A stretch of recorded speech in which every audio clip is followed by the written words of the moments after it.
1981. They were there as organizers working to pass the Equal Rights Amendment in that state. They were organizing support for the ERA so that we might add a few simple words to the United States Constitution. Specifically, equality of rights under the law shall not be denied or abridged by the United States or by any state on account of sex. That they met one another during a struggle for social justice surprised no one who knew either Denise or Margaret. For really, the pursuit of equality and equity and justice has defined each of them as individuals, as well as life partners. Their professional and personal lives and the movements for women's rights, LGBTQ rights, educational equity, affordable housing, economic justice, they're all inextricably linked. Their first date occurred in December of 1981 over coffee in Oklahoma City. And as that ERA campaign came to an unsuccessful close in 1982, they chose to move together to Madison, Wisconsin. And I vividly recall meeting them shortly thereafter in the autumn of 1984. Now, Denise hailed from Milwaukee, Wisconsin. This is Denise. Margaret from Webster City, Iowa. And they were incredibly and are incredibly committed to one another, but they also determined as they got a little older that something was missing. Actually, I wanted to say someone was missing. And Denise and Margaret's journey to find that someone was arduous, yet they never gave up. In 2003, after working with an adoption agency for many years, Denise received a video of their daughter, this lovely brown-eyed Maria. And the family that you now see here, this is actually several years old. Maria's now a sophomore at the University of Wisconsin-Madison campus, so a little bit dated. But I wanted to put a face or a series of faces on this because it's such an all-American family and an all-American story. But as everyone knows about the debate we're about to enter, is that marriage was not an option for Margaret and Denise until after the Obergefell decision. And the things that most married people take for granted are things that couples like Margaret and Denise had to think about and had to figure out how did they protect one another, how did they protect their family. We often think, when we think about marriage, of the wedding and the ceremony and the celebration. But we don't often think about the hundreds upon hundreds of rights and responsibilities that civil marriage confers upon couples. You know, Margaret and Denise were telling me about their recollection of when the city of Madison passed a domestic partnership ordinance, allowing them to register, and when that happened, for the first time, they could be on one another's health insurance.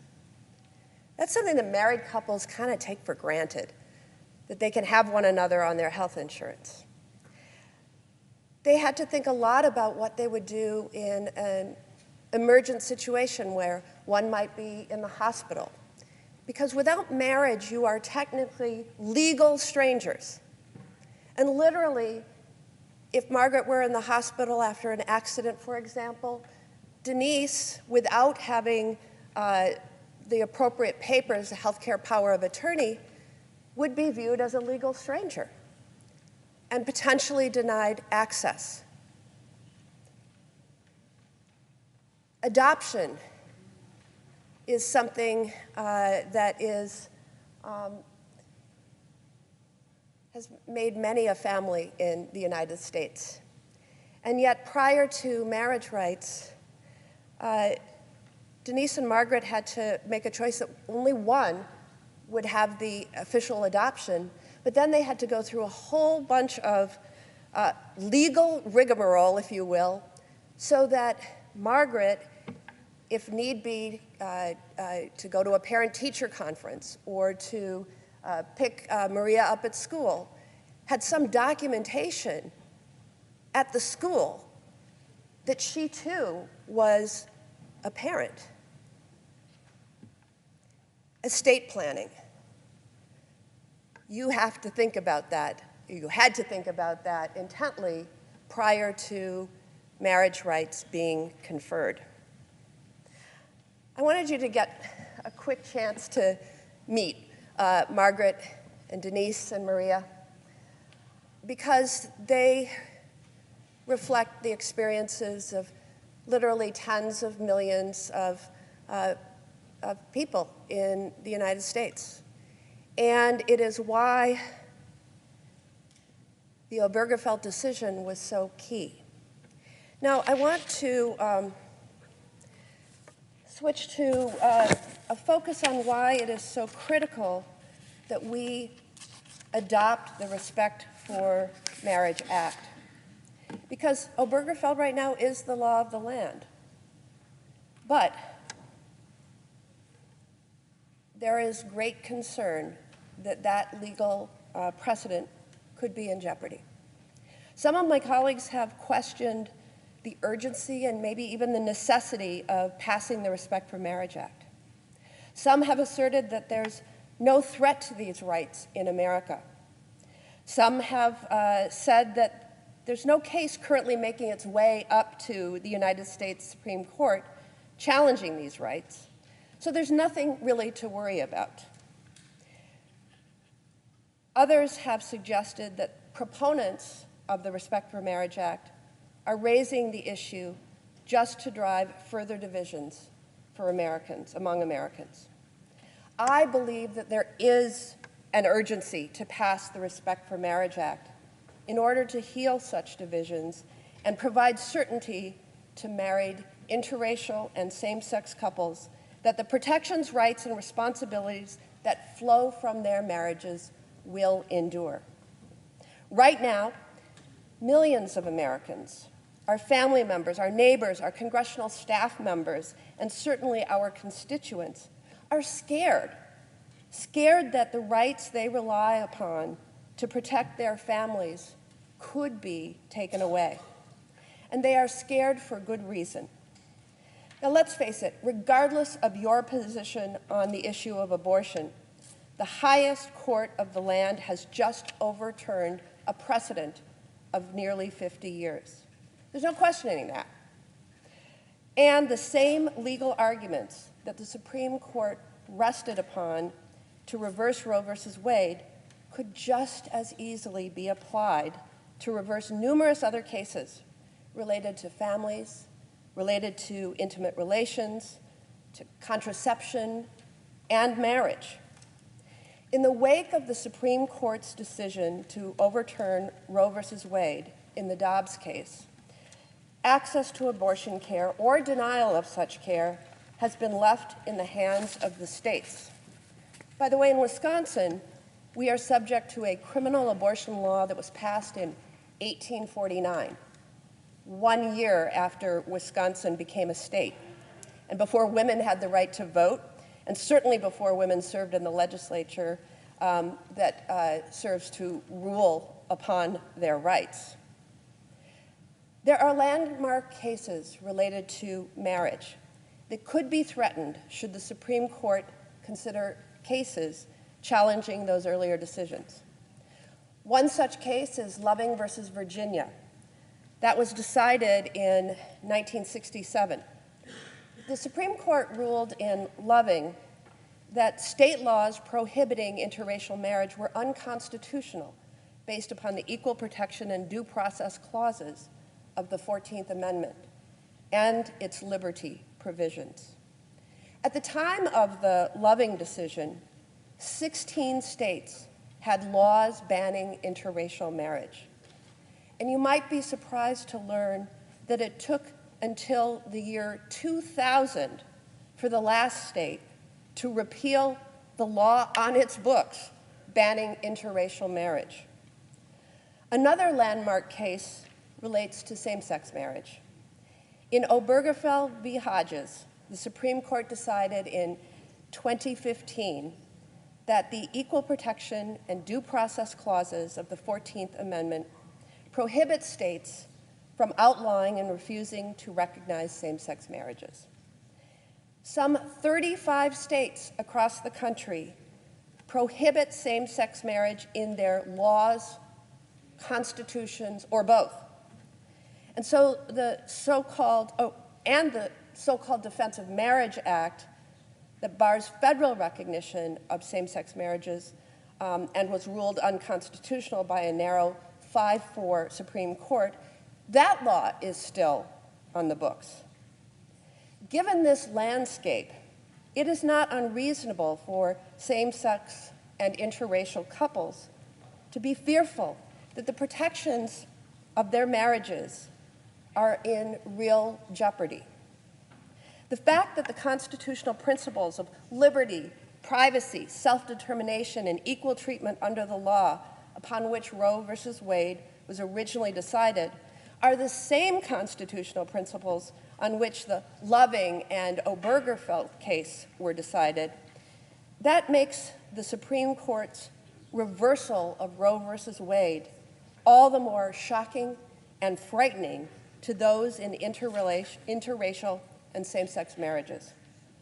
Several of my colleagues have maintained that even if the court may someday revisit these cases, there's no urgency right now, since there's no case challenging interracial or same-sex marriage that is currently making its way up to the Supreme Court. But you think about today's world. Given the Supreme Court's use of procedural mechanisms like cert before judgment or use of a shadow docket, cases often reach the Supreme Court faster than ever before. And when it comes to the merits, one needs to pay attention to the concurring opinion of Justice Clarence Thomas in the Dobbs decision. In his opinion, Justice Thomas explicitly said that the rationale used to overturn Roe v. Wade should be used to overturn cases establishing rights to contraception, same-sex consensual relations, and same-sex marriage. He was essentially providing an open invitation to litigators across the country to bring their cases to the court, inevitably instilling fear among millions of Americans. The Supreme Court should not be in a position to undermine the stability of families with a stroke of the pen. So now Congress must act. And Congress is acting with a full-throated endorsement from the American people. More than 70% of Americans support marriage equality, including a majority of Democrats, Republicans, and independents. This legislation unites Americans.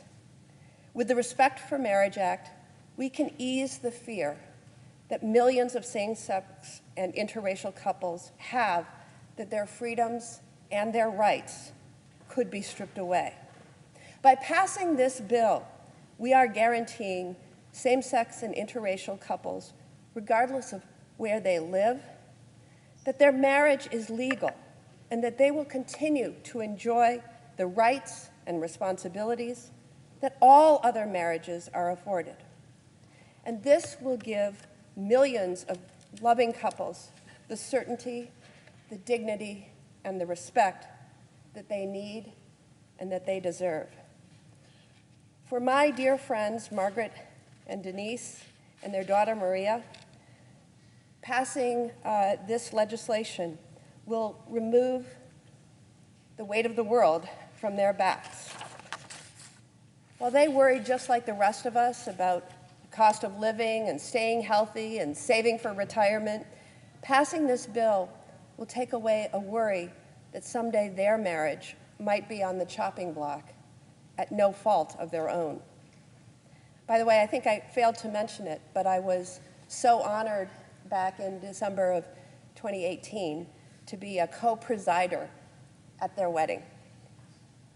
The wedding took place 37 years after they first met and became a couple, and it happened on Maria's sweet 16 birthday. But for the millions of other Americans in same-sex and interracial marriages, this shows that the American government and people see them and respect them. With that, I encourage all of my colleagues to vote yes on the motion to proceed to the Respect for Marriage Act and to help come together to move our country forward. And with that, I yield.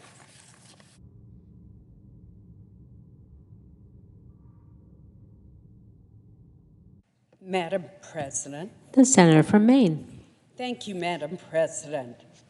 Madam President, I rise today to express my strong support for the Respect for Marriage Act, a bipartisan bill that Senator Baldwin and I have introduced with our colleagues Senator Feinstein, Senator Portman, Senator Sinema, and Senator Tillis. Madam President, this bill recognizes the unique and extraordinary importance of marriage on an individual and societal level. It would help promote equality, prevent discrimination, and protect the rights of Americans in same-sex and interracial marriages.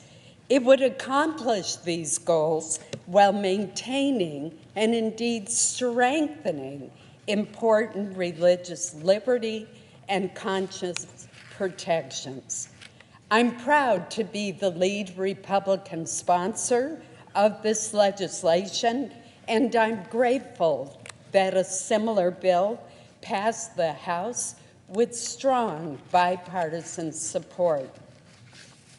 Madam President, as the Senate considers and prepares to vote on this historic legislation, I would be remiss if I did not begin by recognizing the tremendous progress that LGBTQ individuals in this country, in our country, have made in recent times in achieving equal rights. It was not long ago that patriotic Americans could not be honest about their sexual orientation while fighting to protect our country, our freedoms in the armed forces. I led the fight with former Senator Joe Lieberman of Connecticut to repeal the discriminatory Don't Ask, Don't Tell law.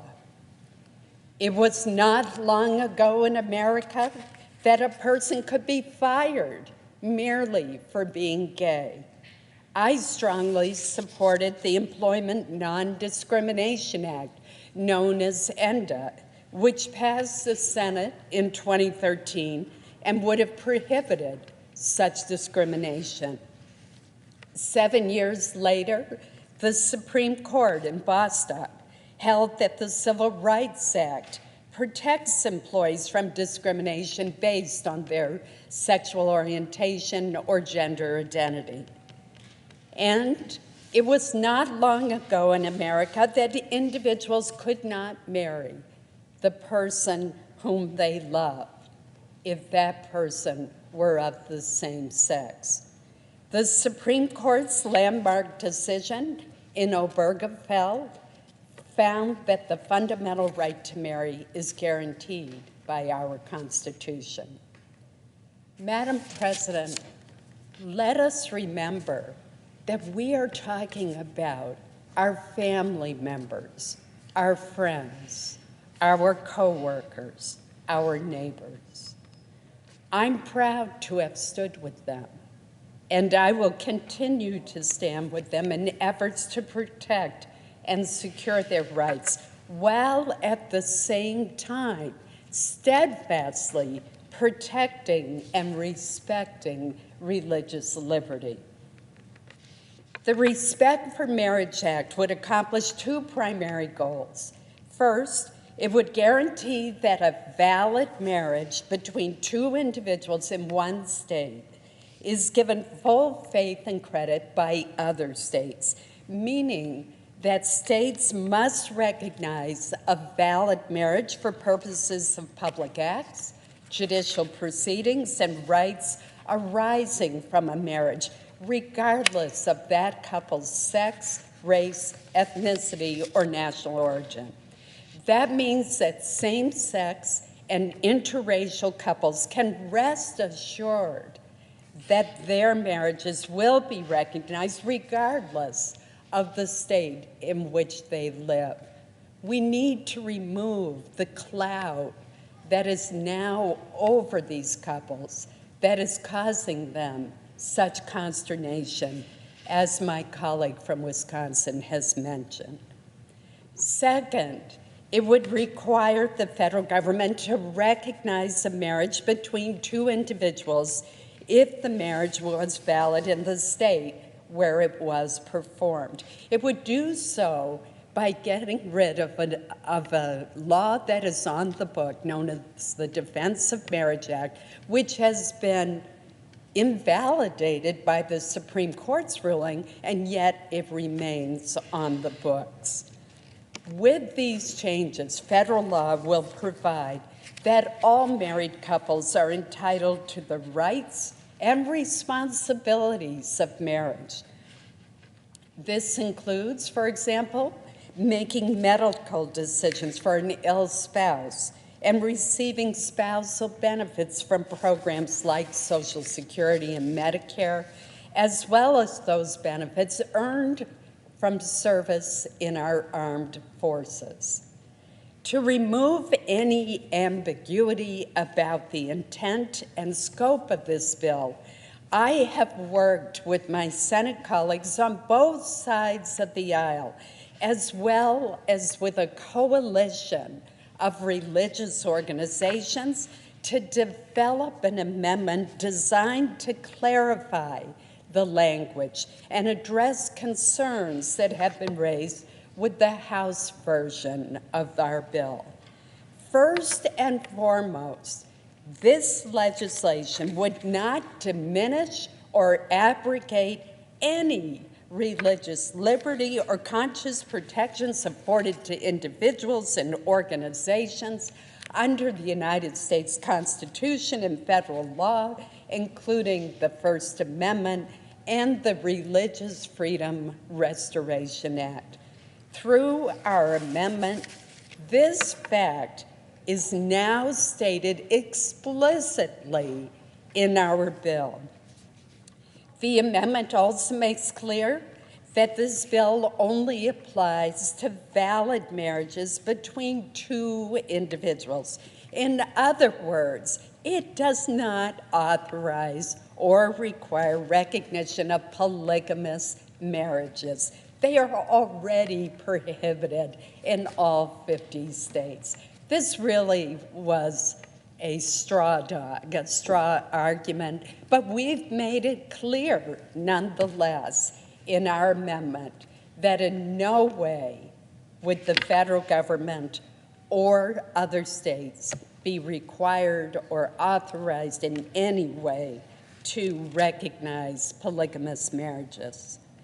Moreover, the amendment clarifies that the bill could not be used to deny or alter the tax-exempt status or any other status, tax treatment, grant, contract, agreement, guarantee, educational funding, loan, scholarship, license, certification, accreditation, benefit, right, claim, or defense not arising from a marriage for any otherwise eligible person or entity. In other words, no church, no synagogue, no mosque, no temple, no religious educational institution would have to worry that somehow their tax-exempt status would be in jeopardy if they do not perform same-sex marriages that are contrary to their religious beliefs. So let me repeat that because this has been coming up time and again. For the first time, and consistent with the First Amendment and the laws of many states, this legislation would make clear in federal law that nonprofit religious organizations and religious educational institutions cannot be compelled to participate in or support the solemnization or celebration of marriages that are contrary to their religious beliefs. And Madam President, I would ask that an excellent analysis by the First Amendment Partnership be included on this issue in the record at the end of my statement. Without objection. Madam President, some have said that this bill is unnecessary because there is little risk that the right to have a same-sex or interracial marriage recognized by the government will be overturned by the Supreme Court. Regardless of one's views on that possibility, there is still value in ensuring that our federal laws reflect that same-sex and interracial couples have the right to have their marriages recognized regardless of where they live in this country. I strongly believe that passing this bill is the right thing to do. And the American people agree. Indeed, more than 70% of Americans support marriage equality, including a majority of Democrats, Republicans, and independents. As I wrote in the Washington Post op-ed with my colleague, Senator Baldwin, millions of American families have come to rely on the promise of marriage equality and the freedoms, rights, and responsibilities that come with making the commitment of marrying the one you love. Individuals in same-sex and interracial marriages need and should have the confidence that their marriages are legal. Simultaneously, we must also recognize that people of good conscience may disagree on issues related to marriage. For many Americans, marriage is more than just a legal union. It is a religious institution grounded in their faith. As Justice Kennedy, writing for the majority of the Supreme Court, explained in the Obergefell decision, marriage, in their view, is by its nature a gender-differentiated union of man and woman. This view long has been held and continues to be held in good faith by reasonable and sincere people here and throughout the world. He went on to explain that neither they nor their beliefs are disparaged here. The same principle applies to our legislation, and that is explicitly acknowledged in the amended bill. Thus, it is important to me that our bill would not affect or diminish in any way religious liberty and conscience protections. Any interpretation of this legislation that would limit the applicability of these protections for individuals or entities because they have religious objections to same-sex marriages would be contrary to the plain language of our bill. And Madam President, I would ask unanimous consent that a series of letters from religious organizations that endorse the religious liberty provisions of our bill be entered into the record at the conclusion of my statement. Without objection. They include letters from Elder Jack Gerard from the Church of Jesus Christ of Latter-day Saints, from Melissa Reed from the Seventh-day Adventist Church, from Nathan Diamond from the Union of Orthodox Jewish Congregations, from a host of other organizations, the Council of Christian Colleges and Universities, the AND Campaign, the Institutional Religious Freedom Alliance, the Center for Public Justice, and Tim Schultz of the First Amendment Partnership. We worked very closely with all of them. In closing, Madam President, let me once again salute the leaderships of Senator Baldwin, as well as Senator Portman, Senator Tillis, and Senator Sinema for their tireless efforts on this important legislation. Let's do the right thing. Let's vote to proceed to this important bill and let us pass it. I urge all of my Senate colleagues to join me in supporting the Respect for Marriage Act. Thank you, Madam President.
Already spoke? Okay.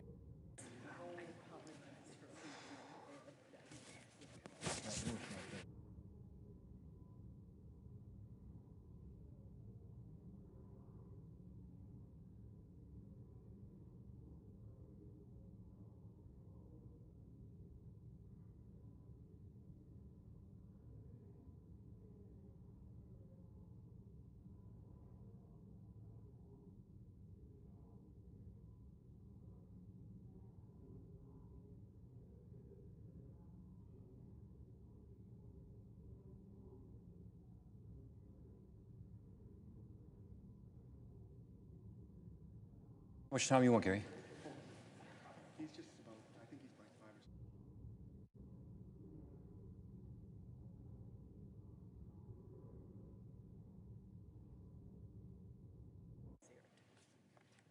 Madam President. Senator from Ohio. I've come to the floor today to talk about legislation that's going to come before this chamber this afternoon called the Respect for Marriage Act. I hope the Senate will consider this legislation and pass it. I think it's good for our country. Marriage is really important in our society. It's a sacred bond that two people make to each other. It represents a lifetime of commitment and love and care in times good and bad. It's also the foundational unit upon which our entire society is built. I've witnessed this firsthand over the past 36 years with my wife Jane and our amazing family. I was fortunate to have an upbringing with parents who were together for 5 decades. The recognition and protection of this bond makes the couple, the family, and our country stronger. That's why there's a constitutional right to marry. Same-sex marriage has also had a constitutional right since 2015. Today, there are about 1 million same-sex households. About 60% of them are married. In the minds of most Americans, the validity of these marriages is a settled question. And the overwhelming majority of Americans want this question to be settled. According to Gallup, 71% of Americans believe that same-sex marriage should be recognized as valid by law. Majority support for same-sex marriage, by the way, is seen across all age groups, races, religious affiliations, and even political parties. In fact, polling from just last year shows that 55% of Republicans support the legal recognition of same-sex marriage. Now, the Respect for Marriage Act we're about to vote on actually doesn't go that far. It simply says that you get married in one state, another state has to honor it. So why are we here, given that this broad American consensus? Why is the Senate debating this today as to whether we should recognize something that the vast majority of Americans already recognize and support? The answer is because current federal law does not reflect the will or beliefs of the American people in this regard. The current statute allows states and federal governments to refuse to recognize valid same-sex marriages. While it's true that this law is not currently enforceable, I would argue, because of Supreme Court rulings, it still represents Congress's last word on the subject. So it's important to clarify that, to get the old legislation off the books. Likewise, current federal law is silent on the question of interstate interracial marriage, believe it or not. So that needs to be addressed. Given this disconnect between the American people and our current legislation, it's time for the Senate to settle the issue and pass the Respect for Marriage Act, as the House of Representatives has already done. And by the way, that was an overwhelming vote in the House, with 46 Republicans supporting it. This bill simply allows interracial or same-sex couples who were validly married under the laws of one state to know that their marriage will be recognized by the federal government and by other states if they move in accordance with established Supreme Court precedent. So that's why we have to do this. Second, we have to do it because in a recent Supreme Court case, there was this notion that maybe this would get revisited, this issue of same-sex marriage. So it's important that we resolve the issue for both of those reasons. And people who are in same-sex marriages are understandably very interested in having that resolved. They want to clarify it. I mean, they've made financial arrangements, maybe adoptions, and so on. They want to be sure that that marriage can continue to be honored. So I think, in short, there are two main effects of this bill, and both are well within the constitutional authority of the Congress to address. First, to ensure that the marriages legally performed in one state are recognized as valid in other states, regardless of sex or race. This is a straightforward application, by the way, of the full faith and credit clause of the Constitution anyway. Under this clause, states are required to recognize things like court judgments and public records from other states. This bill simply clarifies that marriage is one of those things that must be recognized across state lines. Second, this bill specifies that the federal government will recognize a marriage that is valid in the state where it was performed. This portion of the bill keeps the federal government out of the business of defining marriages, which is something on my side of the aisle among Republicans is particularly important, because that leaves the decision to the states where it properly belongs.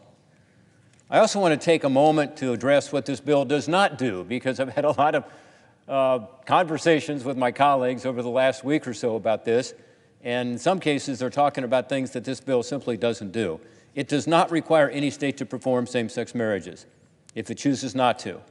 in the event that the current Supreme Court case, let's say, is overturned. It just doesn't do that. It does not require anything not already required by Supreme Court precedent. It certainly does not allow polygamy. This is a point that's been raised by some of my colleagues on my side of the aisle. Polygamy is illegal in every jurisdiction in the United States, and this bill does nothing to change that, but it actually adds another provision in our amendment we'll talk about in a second that explicitly prohibits polygamy. The bill does not permit lawsuits against individuals or entities acting in a purely private capacity, and that's important. As you can see, the bill is really very narrow. It's constitutional, and it does not infringe on state sovereignty. It's a bill that simply ensures, as a matter of statutory law, that interracial and same-sex marriages that were legal in the state in which they were performed will be recognized if the couple moves to a different state. I also want to address several points of criticism against the bill and the significant efforts that we have made to address those through a substitute amendment, which was written by all of us who have been involved in this process, but also a number of outside groups. This amendment contains robust religious liberty protections. The amendment was developed collaboratively, again, between us. I see Tammy Baldwin's here on the floor, Susan Collins, Tom Tillis, also Kirsten Sinema. Also by listening to feedback and working extensively with many of our Senate colleagues, with faith-based groups on the outside, and also other stakeholders. The first criticism that I've heard is that this bill does not sufficiently protect people of faith. I disagree. I believe religious freedom is a fundamental pillar of our constitutional order, and I'm confident nothing in this bill will diminish the religion and conscience protections that exist under the First Amendment or any other federal laws. To further advance and protect our cherished religious freedoms, however, our amendment contains four very important provisions. First, it acknowledges that decent and honorable people hold diverse views about the role of gender in marriage, and that such people and their beliefs are due respect. This is very important to many of the religious organizations we've dealt with who are strongly supporting this legislation, to make the point that people are going to have different points of view, and we're going to respect that. It also has a very important application to the lawsuits that people are concerned about that might come up. In the Bob Jones case, as an example, there was a notion that was different with regard to interracial marriage. In this case, though, with regard to same-sex marriage, again, we respect people who have different points of view, and it's important to lay that out. Secondly, it explicitly protects all existing religious liberty and conscience protections under the First Amendment, any other constitutional provisions, and federal law, explicitly. I would argue it already did that, but I think it's important to make it explicit. Third, it guarantees that this bill cannot be used to target or deny benefits, including tax-exempt status, which is very important to a lot of religious organizations. Also, grants, contracts, educational funding, licenses, many others.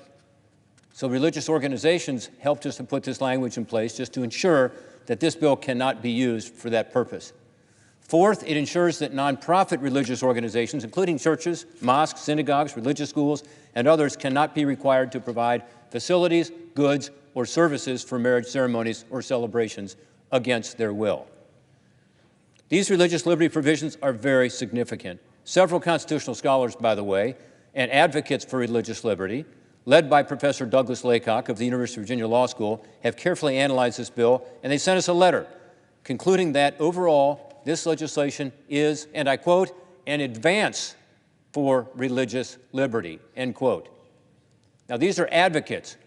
Professor Laycock himself has taken cases to the Supreme Court representing religious schools, and he is saying that this bill on net, this bill actually increases religious liberty.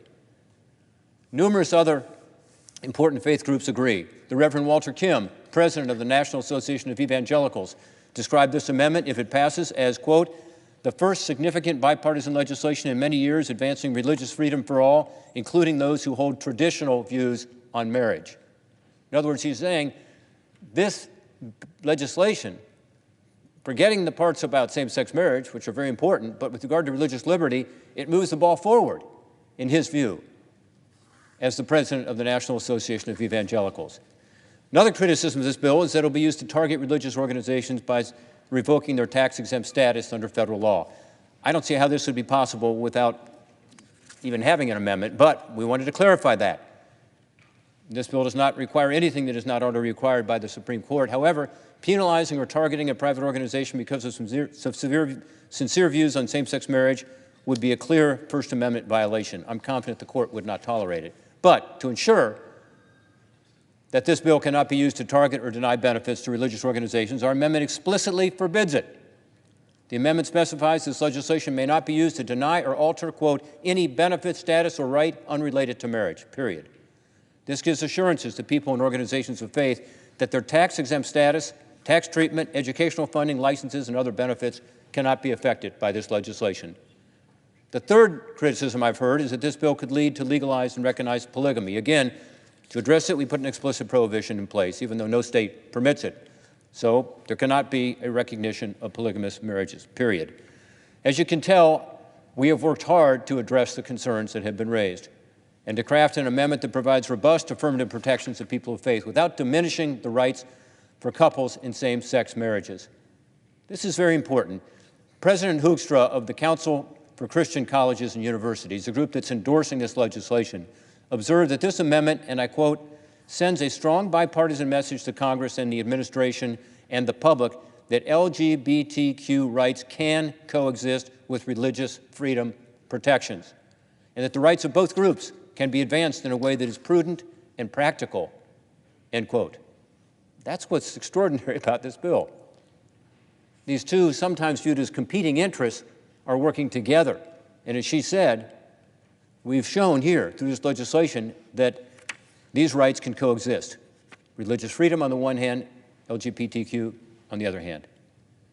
Achieving this kind of compromise could not have happened without hard work, good faith, and bipartisan negotiation. I want to extend specific thanks to the following groups that have worked with my colleagues and me to develop this legislation, including the Church of Jesus Christ of Latter-day Saints, also known as the Mormon Church, the National Association of Evangelicals, Seventh-day Adventist Church, the Union of Orthodox Jewish Congregations of America, the Council for Christian Colleges and Universities, the Center for Public Justice, the AND Campaign and the Institutional Religious Freedom Alliance, and the First Amendment Partnership. It is my hope that with the changes we've talked about today, and we've all now agreed to, we can pass this legislation with the same kind of overwhelming bipartisan majority we saw in the House of Representatives, and therefore settle this issue once and for all. Millions of American couples, including many in Ohio, are counting on their elected representatives in Congress to recognize and protect their marriage, to give them the peace of mind to know that their marriage is indeed protected and secure. We must not let them down. Thank you, and I yield the floor. Majority Leader. Madam President, today the Senate has a chance to live up to its highest ideals by taking up legislation that will protect the rights of all Americans, regardless of who they choose to marry. In many ways, the story of America has been a difficult but inexorable march towards greater equality for all people. Throughout our history, sometimes we've taken very important steps forward. Other times, unfortunately, we've taken steps backward.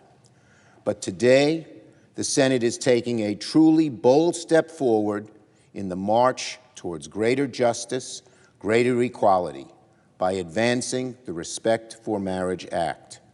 It's a simple, narrowly tailored, but exceedingly important piece of legislation that will do so much good for so many Americans. It will make our country a better, fairer place to live. Passing this bill is as personal as it gets for many of us in this chamber. Myself, Madam President, included. My daughter and her wife, my daughter-in-law, are expecting a baby next spring, and I want to do everything possible to make sure their rights are protected under federal law. I want them and everyone in a loving relationship to live without the fear that their rights could one day be stripped away. So there are many of us who are deeply invested in seeing this bill succeed. Originally, it was our intention to take action on the Respect for Marriage Act back in September, fresh off the House's strong bipartisan vote for the summer. Remember, 47 House Republicans joined Democrats to pass this bill. But at the urging of my colleagues from both sides of the aisle, I agreed to hold off on scheduling a vote in order to make sure we had enough support to move forward. My job, at the end of the day, will always be to prioritize getting things passed through this chamber and marriage equality is too important an issue to risk failure. So I made the choice to trust the members who have worked so hard on this legislation and wait a little bit longer in order to give the bipartisan process a chance to play out. Much better to pass this legislation and move equality forward than simply have a show vote which would bring political reckoning but no real change for the American people. I want to thank my colleagues from both sides of the aisle who've led the charge in getting this bill ready for the floor and hopefully soon onto the President's desk, including our two leaders on our side, Senators Baldwin and Sinema, who have done a fabulous job and have worked this bill so hard and so well and so consistently. I want to thank Senators Portman and Tillis and Collins on the other side, who are part of this bipartisan team. They've managed this process stupendously, and I'm optimistic their efforts will prove successful later today. To the rest of my colleagues, and to all Americans who are watching what the Senate does, this is a great chance to do something very important for tens of millions of Americans. No one in a same-sex marriage should have to worry about whether or not their marriage will be invalidated in the future. They deserve peace of mind, knowing their rights will always be protected under the law. With this bill, we can take a significant and much-needed step in that direction. The majority of Americans support us in this endeavor. They're joined not only by hundreds of major American companies who support this bill, but also religious organizations who affirm that the Respect for Marriage Act is a sound and a common-sense piece of legislation. So if both parties can come together, today could be truly one of the highlights of the year for this body. This has been an incredibly productive year in Congress, full of many significant achievements. But I think that passing the Respect for Marriage Act would be one of the more significant accomplishments of the Senate to date. And like so many other bills this year, it will be an unequivocal bipartisan win. So, I urge my colleagues, think about those who you know and love who are in a same-sex marriage. Maybe it's your friends, maybe it's your family, maybe it's someone on your staff. I hope, with them in your heart, you will support this bill. There's every reason under the sun to move forward and begin debating this important legislation for the sake of ensuring equal justice under law, for the sake of millions of married couples who want to live their lives without discrimination, and for the sake of every person out there, young and old alike, who wonder if they too deserve to be treated with fairness and dignity and basic decency. I strongly urge my colleagues to vote yes on moving forward with the Respect for Marriage Act later today. I yield the floor. Madam President. The Senator from North Carolina. Thank you, Madam President. I, along with my colleagues who've spoken before me, am proud to be able to work on a very sensitive issue in a very collaborative and bipartisan fashion. We did it in a way that was always respectful of the fact that many Americans come from different walks of life and many diverse beliefs and viewpoints. We know that nearly 1 million Americans are already committed to same-sex marriages who simply want long-term certainty. Not only 1 million who are already committed to a same-sex marriage, but the millions of people who attended the ceremonies, their friends, and their family. As we went through this bill, we listened to the very sincere concerns of Americans with strongly held religious beliefs who simply wanted to make sure that Congress protects their First Amendment rights, especially the freedom of religion. By casting politics aside and working hard behind the scenes over the past several months, we managed to strike a balance with this legislation. There will be permanent certainty for same-sex couples, and they can rest easy knowing their families are secure. And there will be robust protections for churches, religious organizations, protections that are more robust and expansive that currently exist in federal law. I want to talk a little bit about the compromise we reached. and what it will mean for our constituents who voiced their concerns over the past few months. This bill protects religious liberty and conscience protections available under the Constitution and federal law, including the Religious Freedom Restoration Act, commonly referred to as RFRA. This bill cannot be used to diminish or repeal any such protection. The bill also makes clear that no religious organization will be required to provide any services for the celebration of same-sex marriage. Simply put, that means that no church or religious organization will be required to perform, recognize, or celebrate same-sex marriages. We also took steps to protect the tax-exempt status of religious nonprofit organizations. We didn't leave anything ambiguous. We included language that guarantees the bill cannot be used to deny or alter any benefit, right, or status of any otherwise eligible person or entity. This includes tax-exempt status, tax treatment, grants, education funding, loans, scholarships, licenses, and certifications. Put together, the Respect for Marriage Act essentially preserves the status quo we've had in our country for the last 7 years since the Supreme Court ruling. Same-sex couples will continue to have the right to get married, now without the fear of government intervention. And churches and religious organizations will continue to operate and worship free from government interference. This is a good compromise. It's one that's based on mutual respect for our fellow Americans, protecting the right of Americans who may have different lifestyles or different viewpoints. I'm proud of the work we did with this bill. I'm looking forward to voting yes on it, and I'm grateful for the leadership of so many people who were involved. Of course, Senators Collins, Senator Portman, Senator Baldwin, and Senator Sinema. But I also want to thank the Church of Latter-day Saints, the Seventh-day Adventists, the Council for Christian Colleges and Universities that represent 150 different religious institutions of higher learning here in the United States alone, and they have operations abroad, the National Association of Evangelicals, the Center for Public Justice, and its Institutional Religious Freedom Alliance. Madam President, I believe this is a good bill. And bipartisan bills in any environment are difficult. And I think it's why it was so important that we came together, had the courage to work together, recognize the viewpoints at either end of the spectrum, and come up with a carefully crafted compromise that I believe is good for all Americans. And I look forward to everybody voting in favor of it. We will have some opposition, but at the end of the day, I think we'll prevail, and that's a message to so many people out there who want this done. Madam President, thank you, and I yield the floor.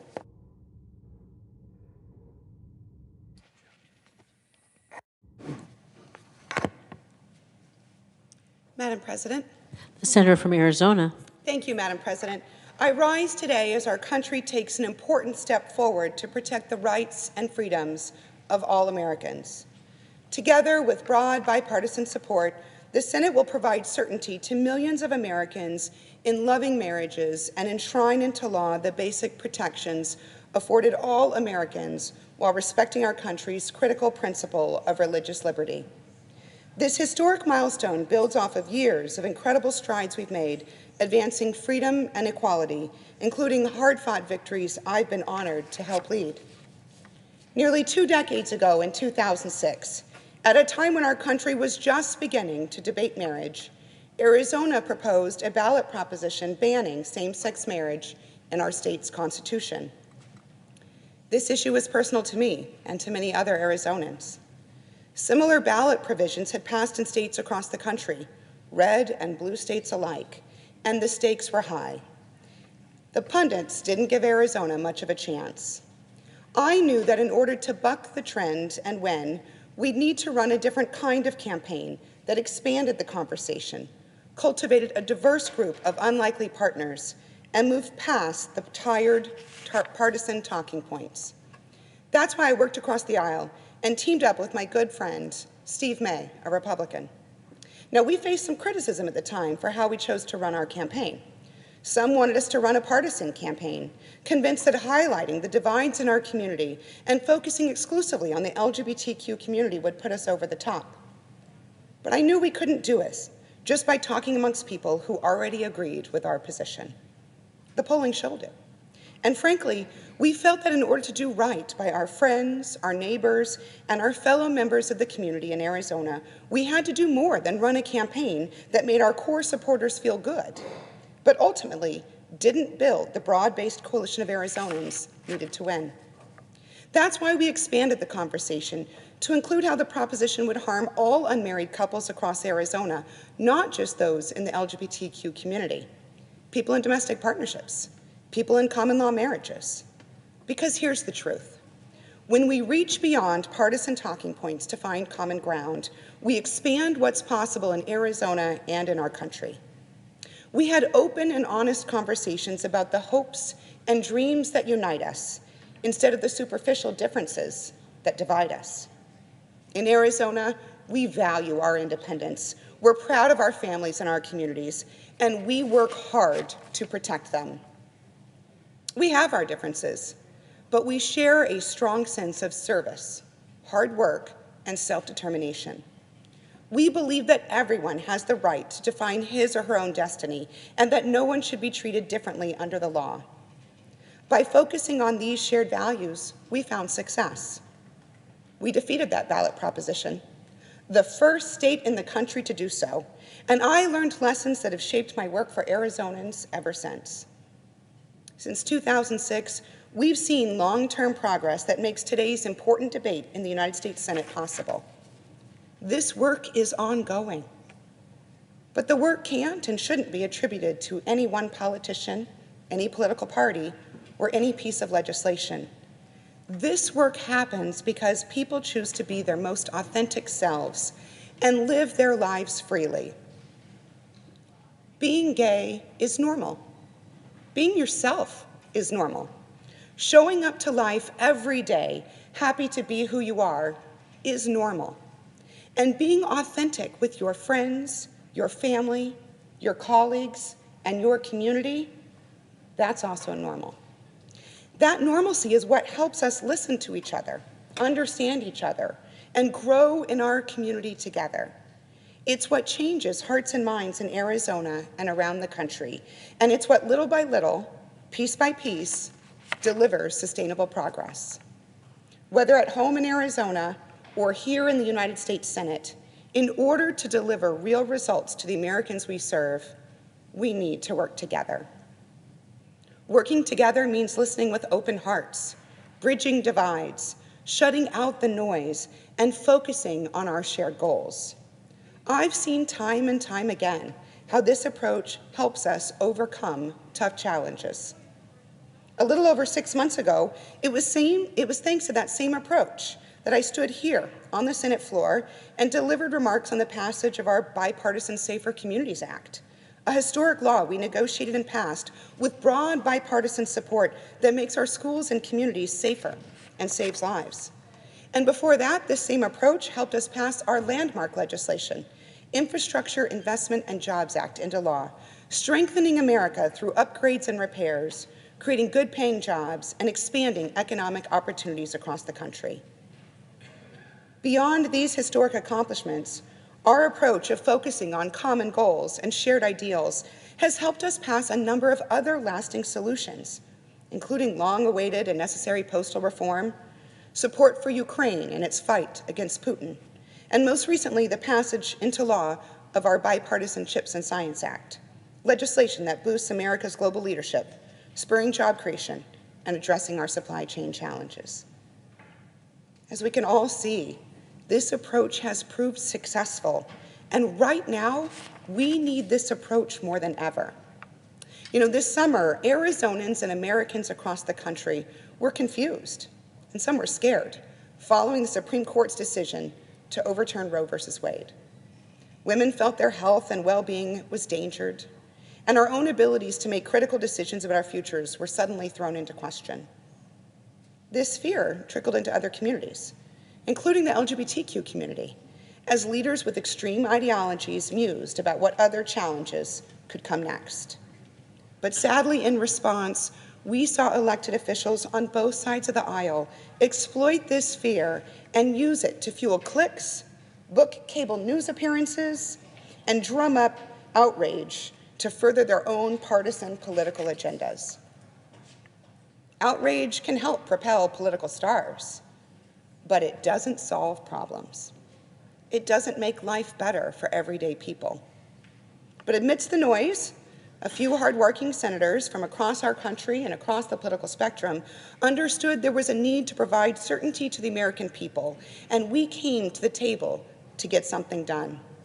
Senator Tammy Baldwin, our groundbreaking leader on this issue, partnered with my old friends, Senator Collins, Rob Portman, Tom Tillis, and myself, all of us no strangers to bipartisan success in a divided Senate. Together, we senators all focused on the same goal, to help ensure married same-sex couples across the country are afforded the same protections as all other married American couples. Along the way, we overcame obstacles, we made certain our language respected religious liberty, and we were careful to ensure that in shoring up some rights, we did not infringe upon others. We made our case to colleagues on both sides of the aisle. We listened to those who disagreed with us. We didn't pick fights, we didn't call names, we just kept moving forward. And I'm proud to say that by refusing to demonize each other and by focusing on our shared goals, we will deliver real, lasting results for the LGBTQ community. We will make our country stronger and safer for American families in a way that honors and respects our diverse viewpoints on marriage, on family, and society. I thank the many faith communities who helped us expand this policy conversation and ensure that our amendment would include robust and common sense religious liberty protections. In particular, I thank the Church of Jesus Christ of Latter-day Saints, who provided thoughtful suggestions and contributions. They summarized our holistic outcome when they wrote in their statement, quote, "We believe this approach is the way forward. As we work together to preserve the principles and practices of religious freedom together with the rights of LGBTQ individuals, much can be accomplished to heal relationships and foster greater understanding," end quote. Not every American agrees on marriage or lots of other issues, and that's okay.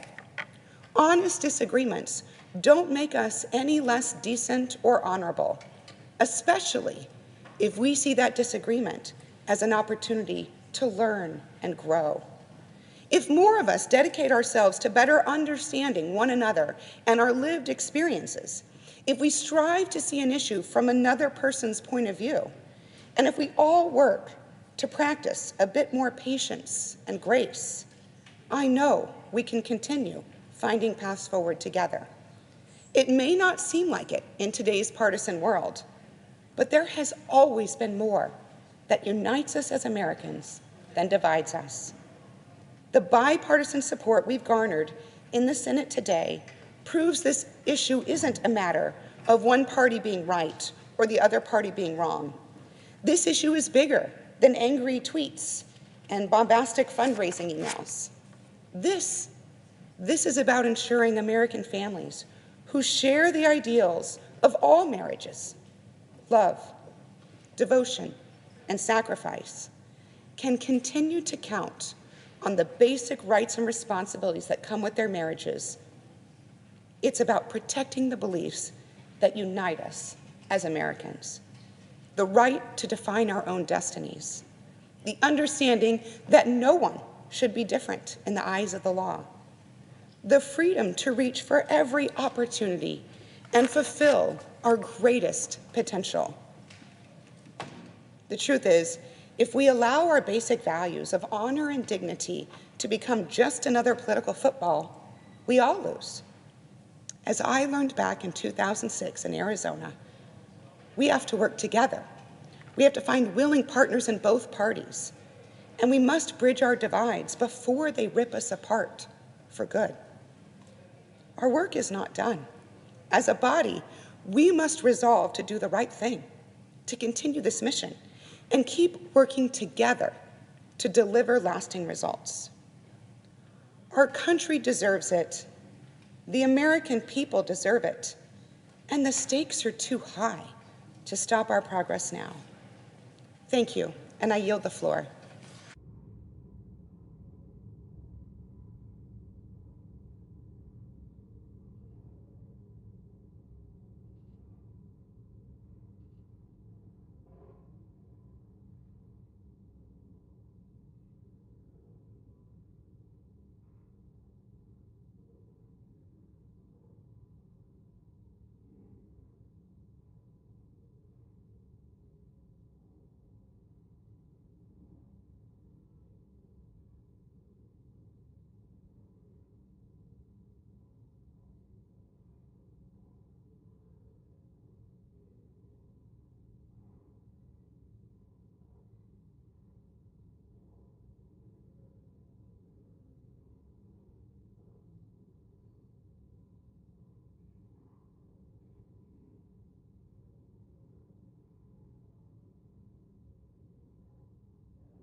Mr. President.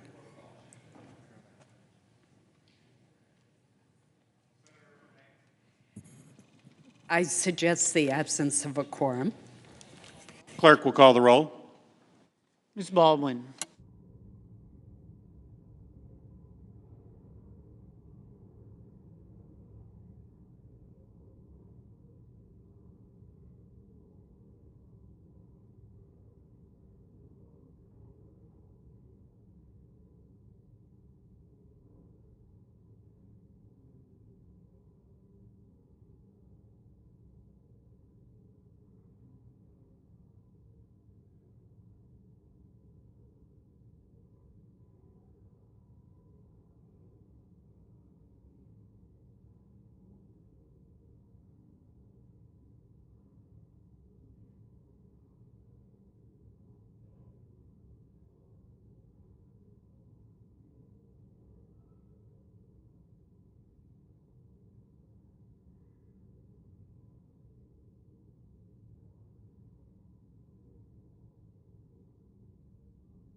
Mr. President, Senator from Wisconsin.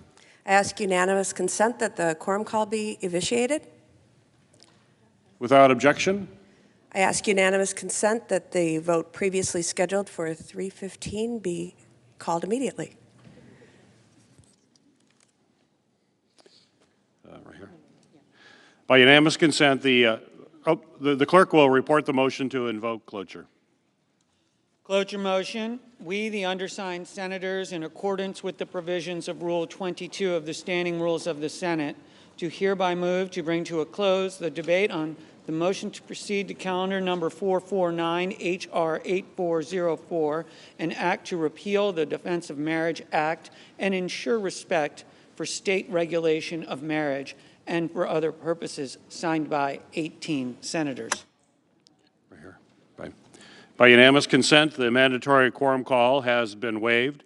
The question is it the sense of the Senate that debate on the motion to proceed to H.R. 8404, an act to repeal the Defense of Marriage Act and ensure respect for state regulation of marriage and for other purposes shall be brought to a close? The yeas and nays are mandatory under the rule. The clerk will call the roll. Ms. Baldwin.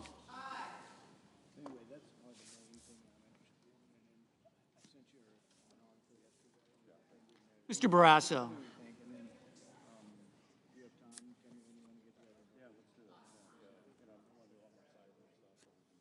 Mr. Bennett.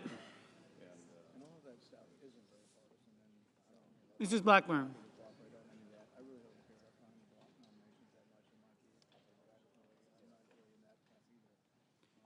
Mr. Blumenthal.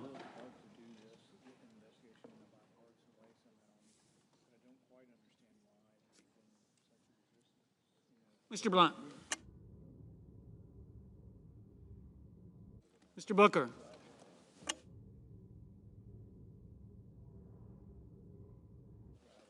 Mr. Bozeman.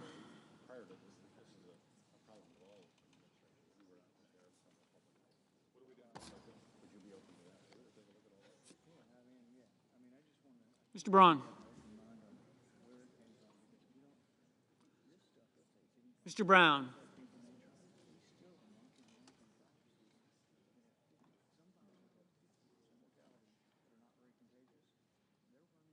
Mr. Burr.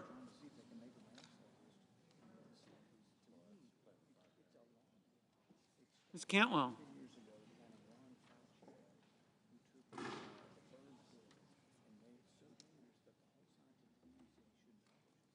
Mrs. Capito.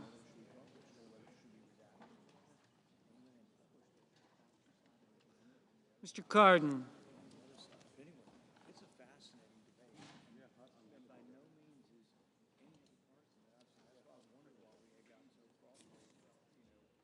Mr. Carper.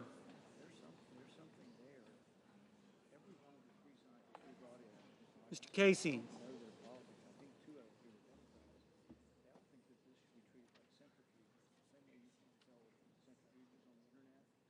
Mr. Cassidy.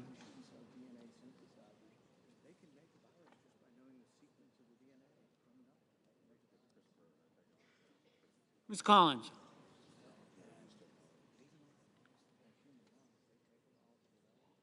Mr. Coons.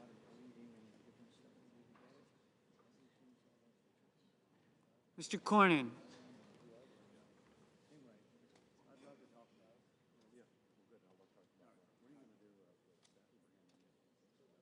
Ms. Cortez Masto.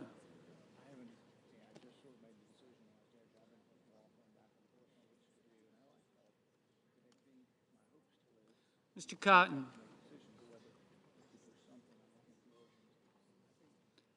Mr. Kramer.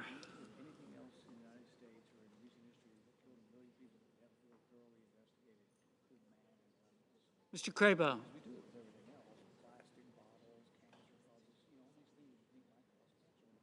Mr. Cruz.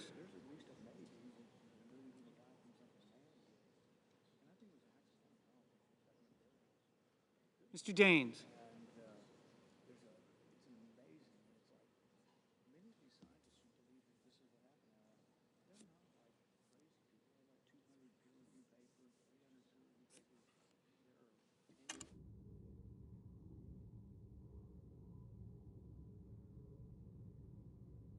Ms. Duckworth. Mr. Durbin. Ms. Ernst. Mrs. Feinstein.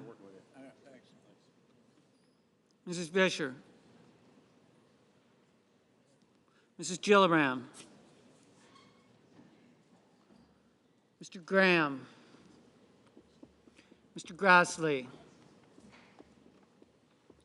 Mr. Haggerty.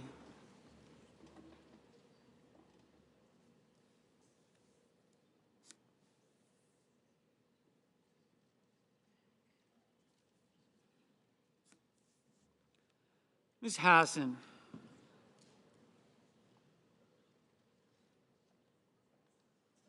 Mr. Hawley.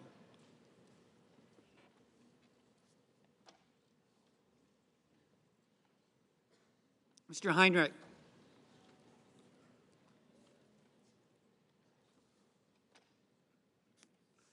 Mr. Hickenlooper. Mr. Rono. Mr. Hoven.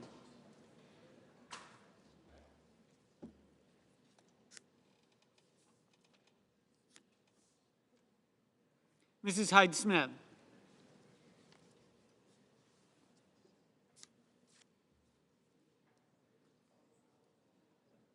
Mr. Inhofe.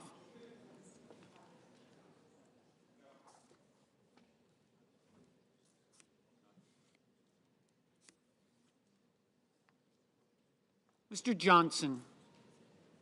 Mr. Kane. Mr. Kelly. Mr. Kennedy. Ms. Klobuchar. Mr. Langford. Mr. Leahy.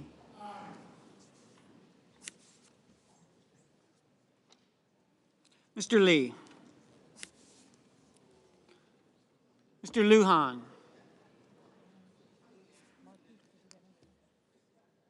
Ms. Lummis. Mr. Manchin. Mr. Markey. Mr. Marshall.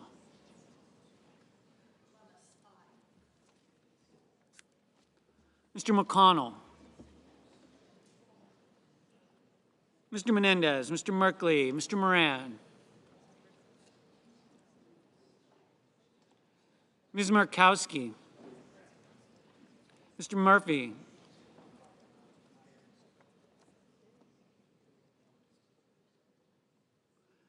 Mrs. Murray.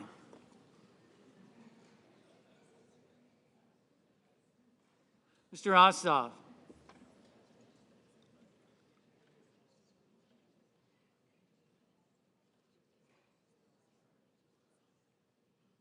Mr. Padilla, Mr. Paul, Mr. Peters.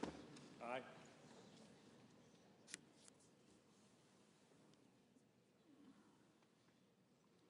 Mr. Portman.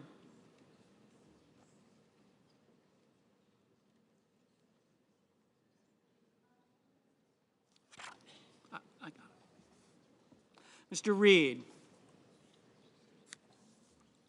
Mr. Resch.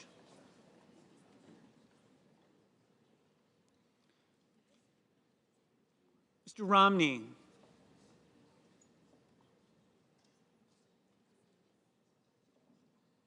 Ms. Rosen. Mr. Rounds.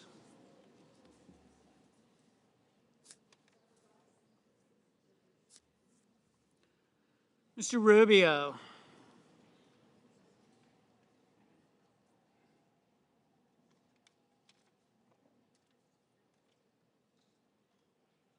Mr. Sanders, Mr. Sass, Mr. Schatz, Mr. Schumer,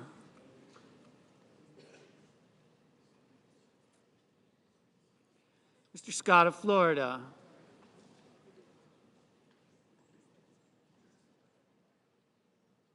Mr. Scott of South Carolina,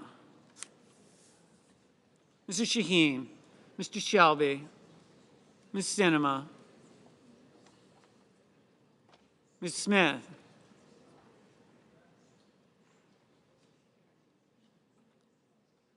Ms. Stabenow, Mr. Sullivan, Mr. Tester,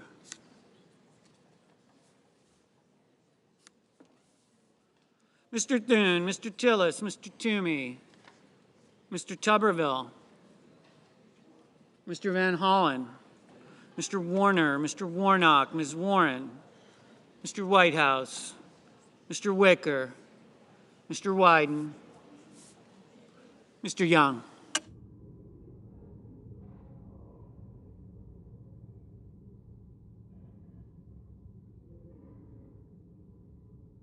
Senators voting in the affirmative: Baldwin, Collins, Duckworth, Durbin, Hassan, Leahy, Lummis, Markey, Menendez, Merkley, Murphy, Padilla, Peters, Portman, Schatz, Schumer, Sinema, Stabenow, Tillis, Warnock, Warren.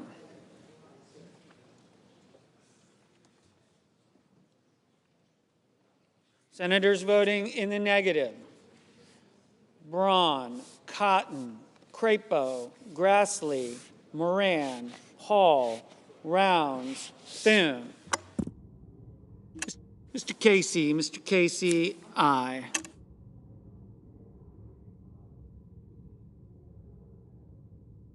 Mr. Lee, no. Mrs. Fisher, no. Mr. Manchin, aye.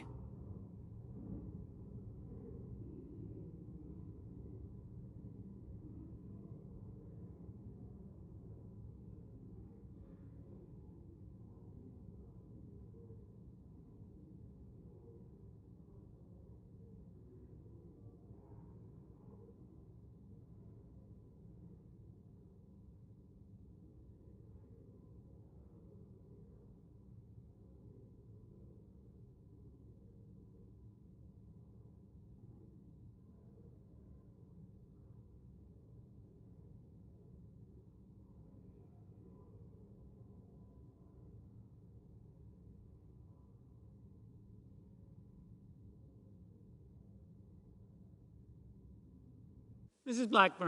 Blackburn, no.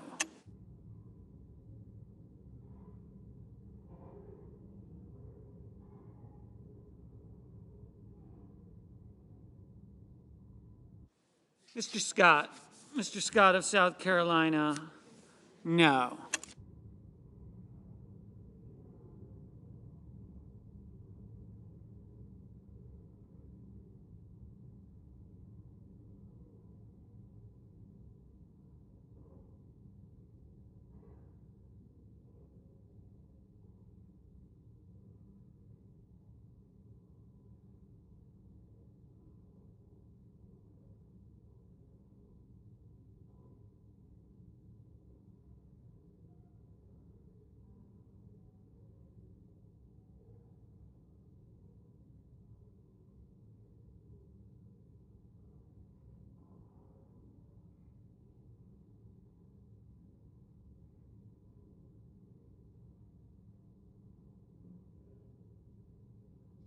Mr. Burr, aye.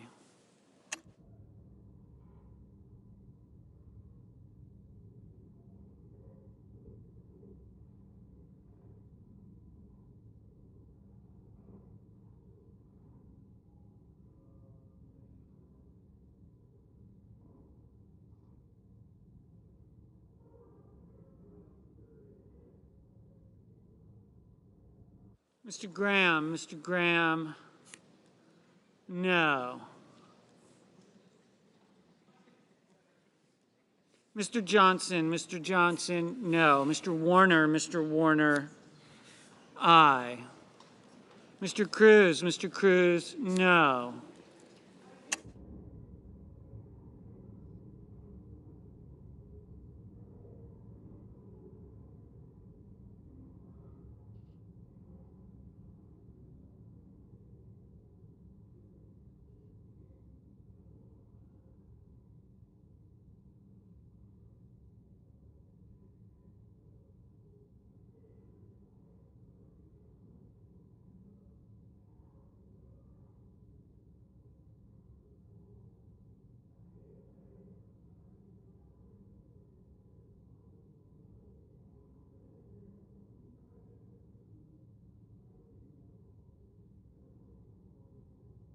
Mr. Carper,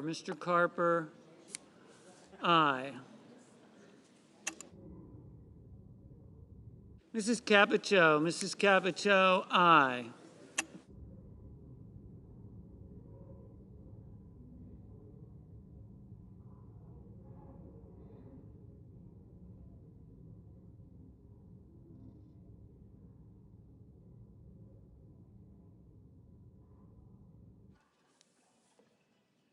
Mr. Sullivan, aye.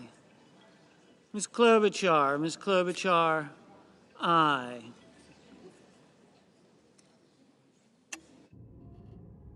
Mr. Booker. Aye. Mr. Booker, aye.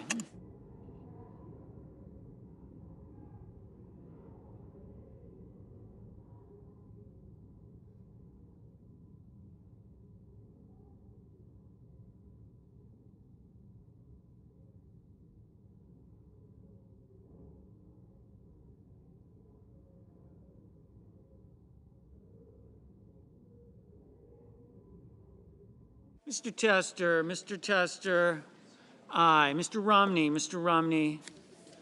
aye. Mr. Blumenthal, aye. Mr. Cornyn, no. Mr. Heinrich, aye.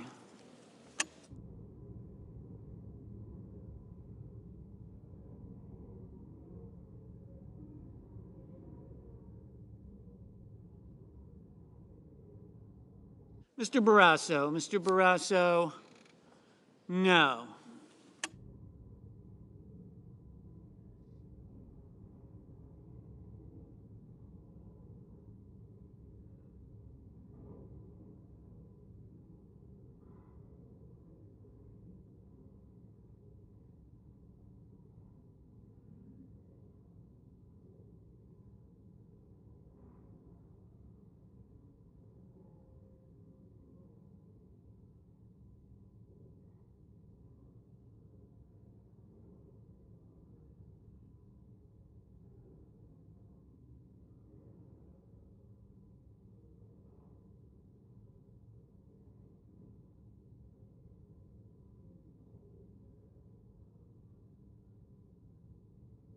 Mr. King, aye.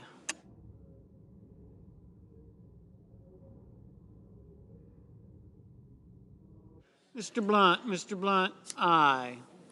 Ms. Cantwell, aye.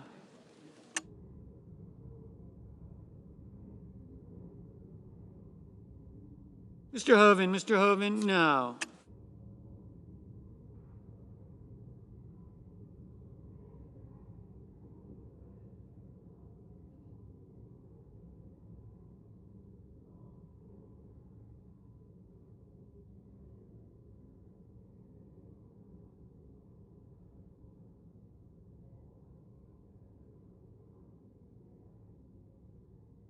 Mr. Langford, no. Mr. Lujan, aye.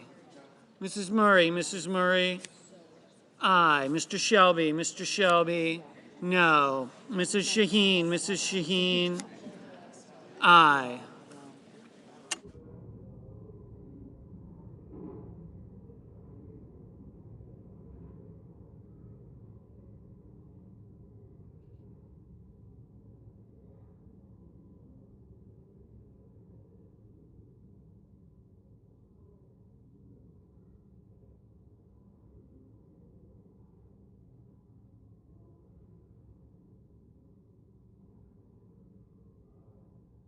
Mr.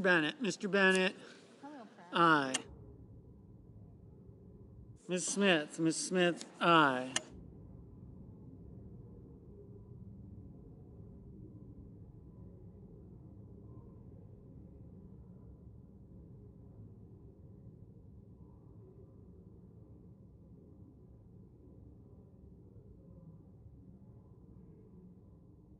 Mr. Coons, aye.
Mr. Reed, aye.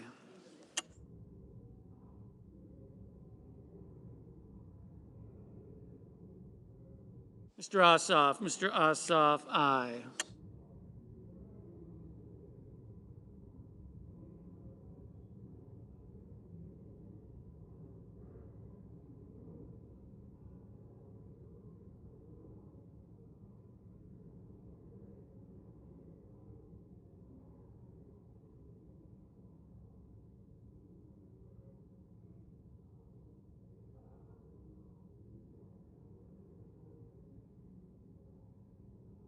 Mr. Kane, aye.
Mr. Wyden, aye. Ms. Cortez Masto, aye. Mrs. Hyde Smith, no.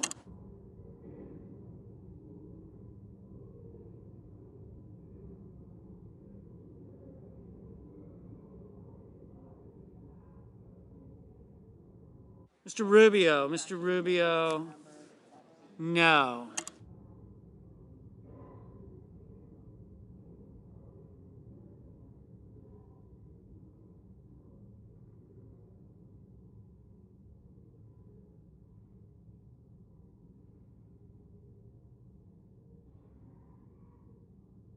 Mr. Marshall, no.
Mr. Cardin, aye. I felt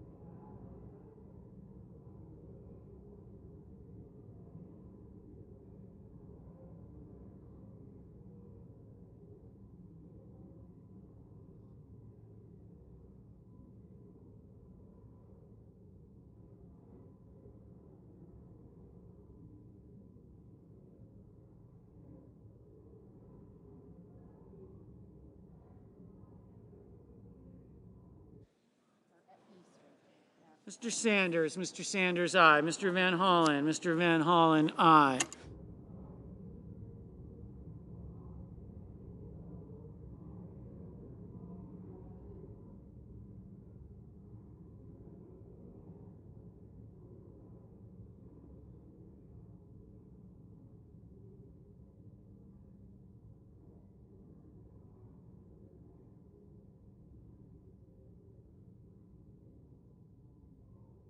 Ms.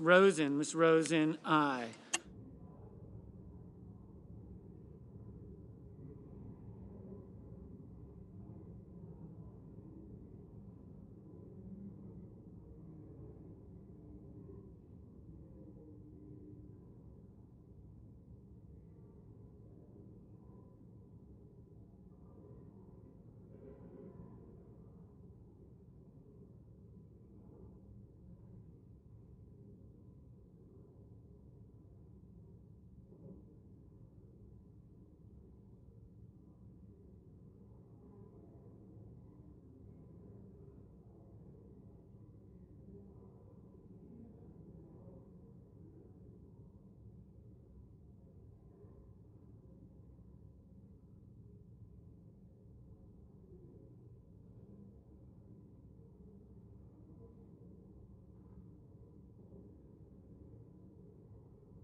Mr. Kramer, no.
Mr. Risch, no.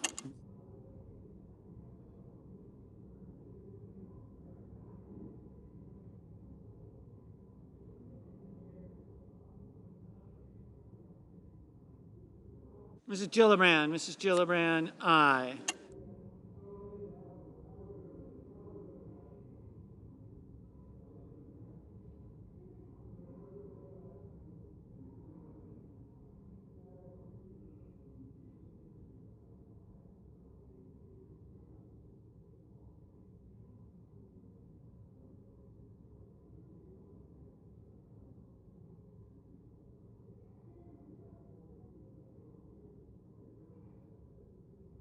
Mr. Bozeman, no.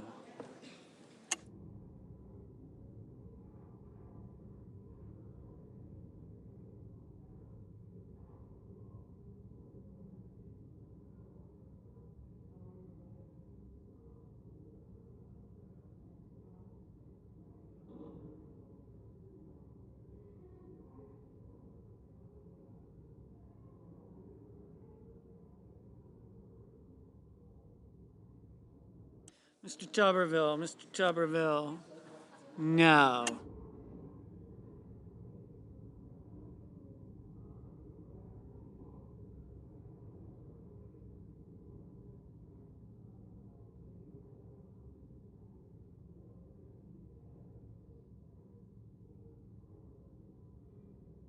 Miss Ernst, aye.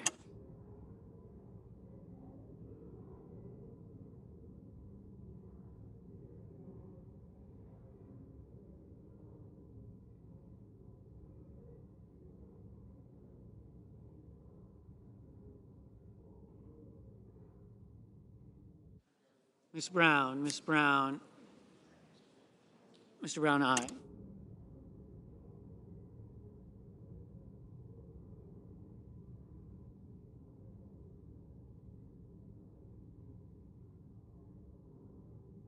Mr. Kelly, aye.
Mr. Young, aye.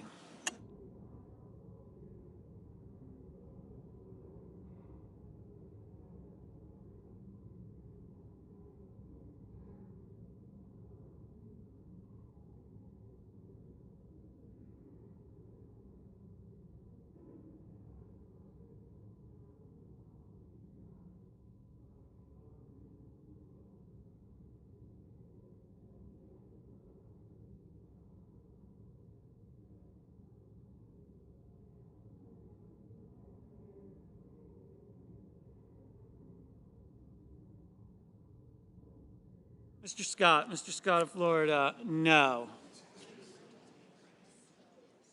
Ms. Murkowski, aye.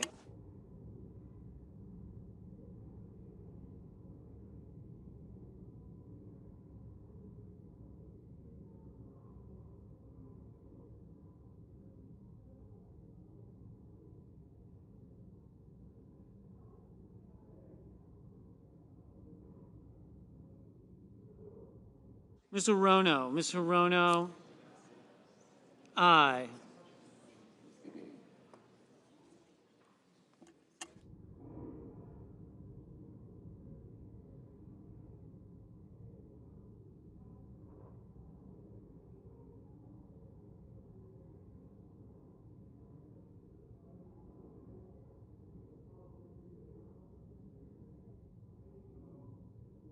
Mr. Wicker, no.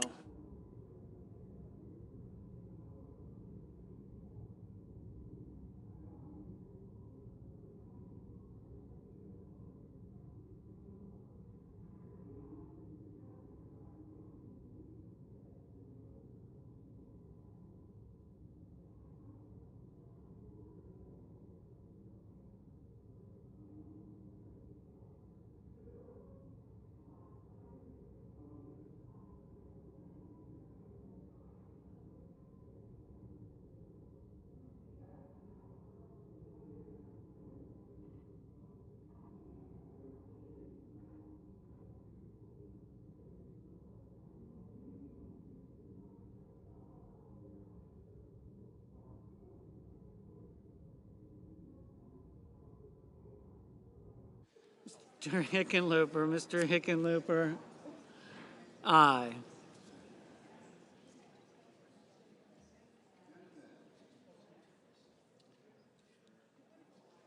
Mr. Kennedy, no.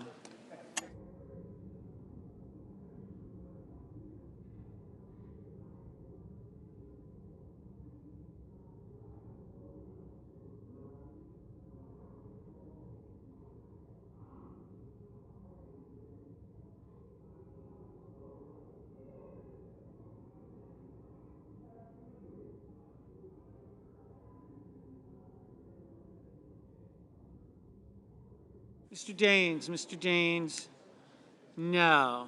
Mr. Toomey, no.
Mrs. Feinstein. Mrs. Feinstein.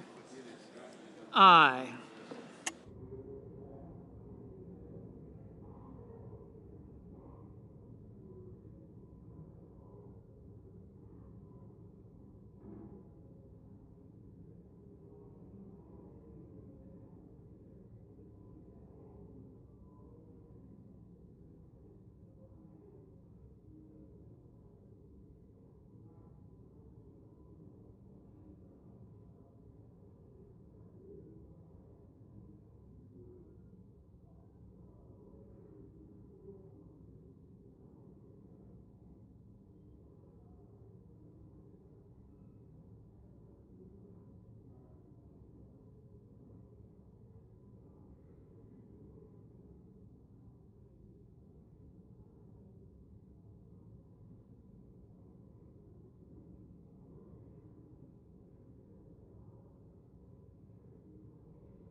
Mr. Hawley. Mr. Hawley. No. Mr. Haggerty. Mr. Haggerty. No.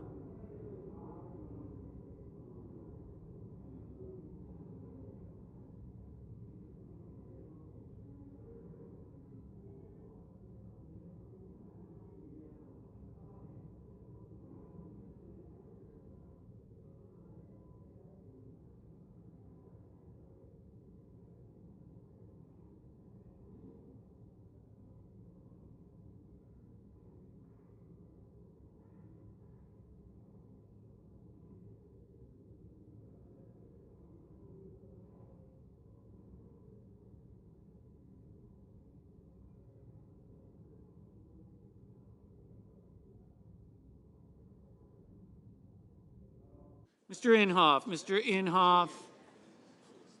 No.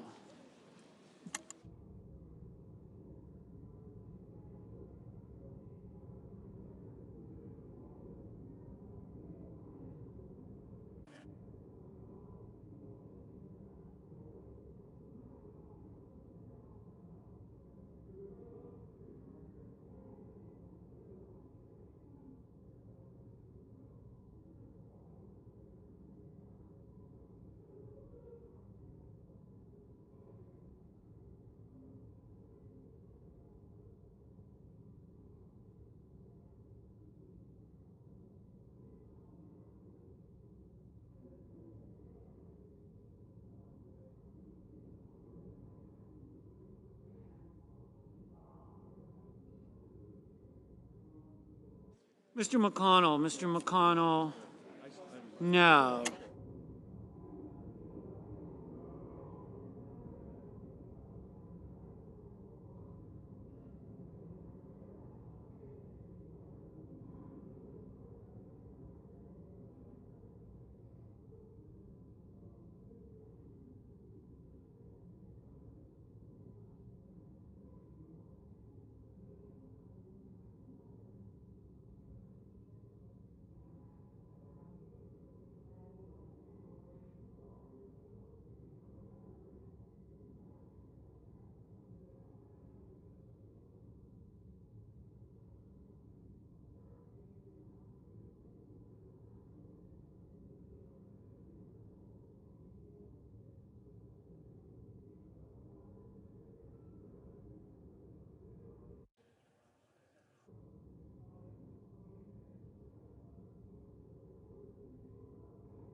Mr. Whitehouse. Mr. Whitehouse. Aye.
Mr. Cassidy. Mr. Cassidy.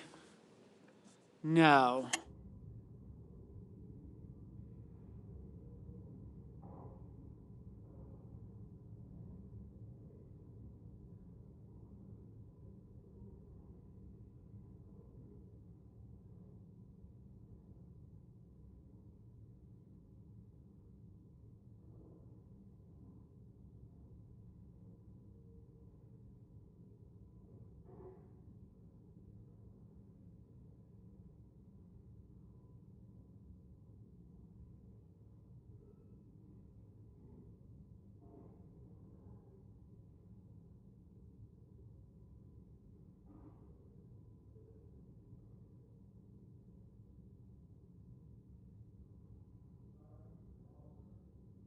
Vote, the year on this vote, the yeas are 62, the nays are 37. 3/5 of the senators duly chosen and sworn having voted in the affirmative, the motion is agreed to.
Mr. President, The senator from Oklahoma. ask unanimous consent that the following intern and fellow from my office be granted floor privileges until November 18th of 22. They are J.P. Cooper and Laura Hill. Without objection.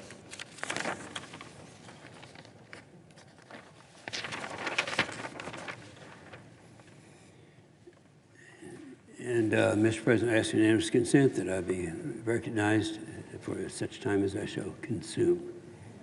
Without objection.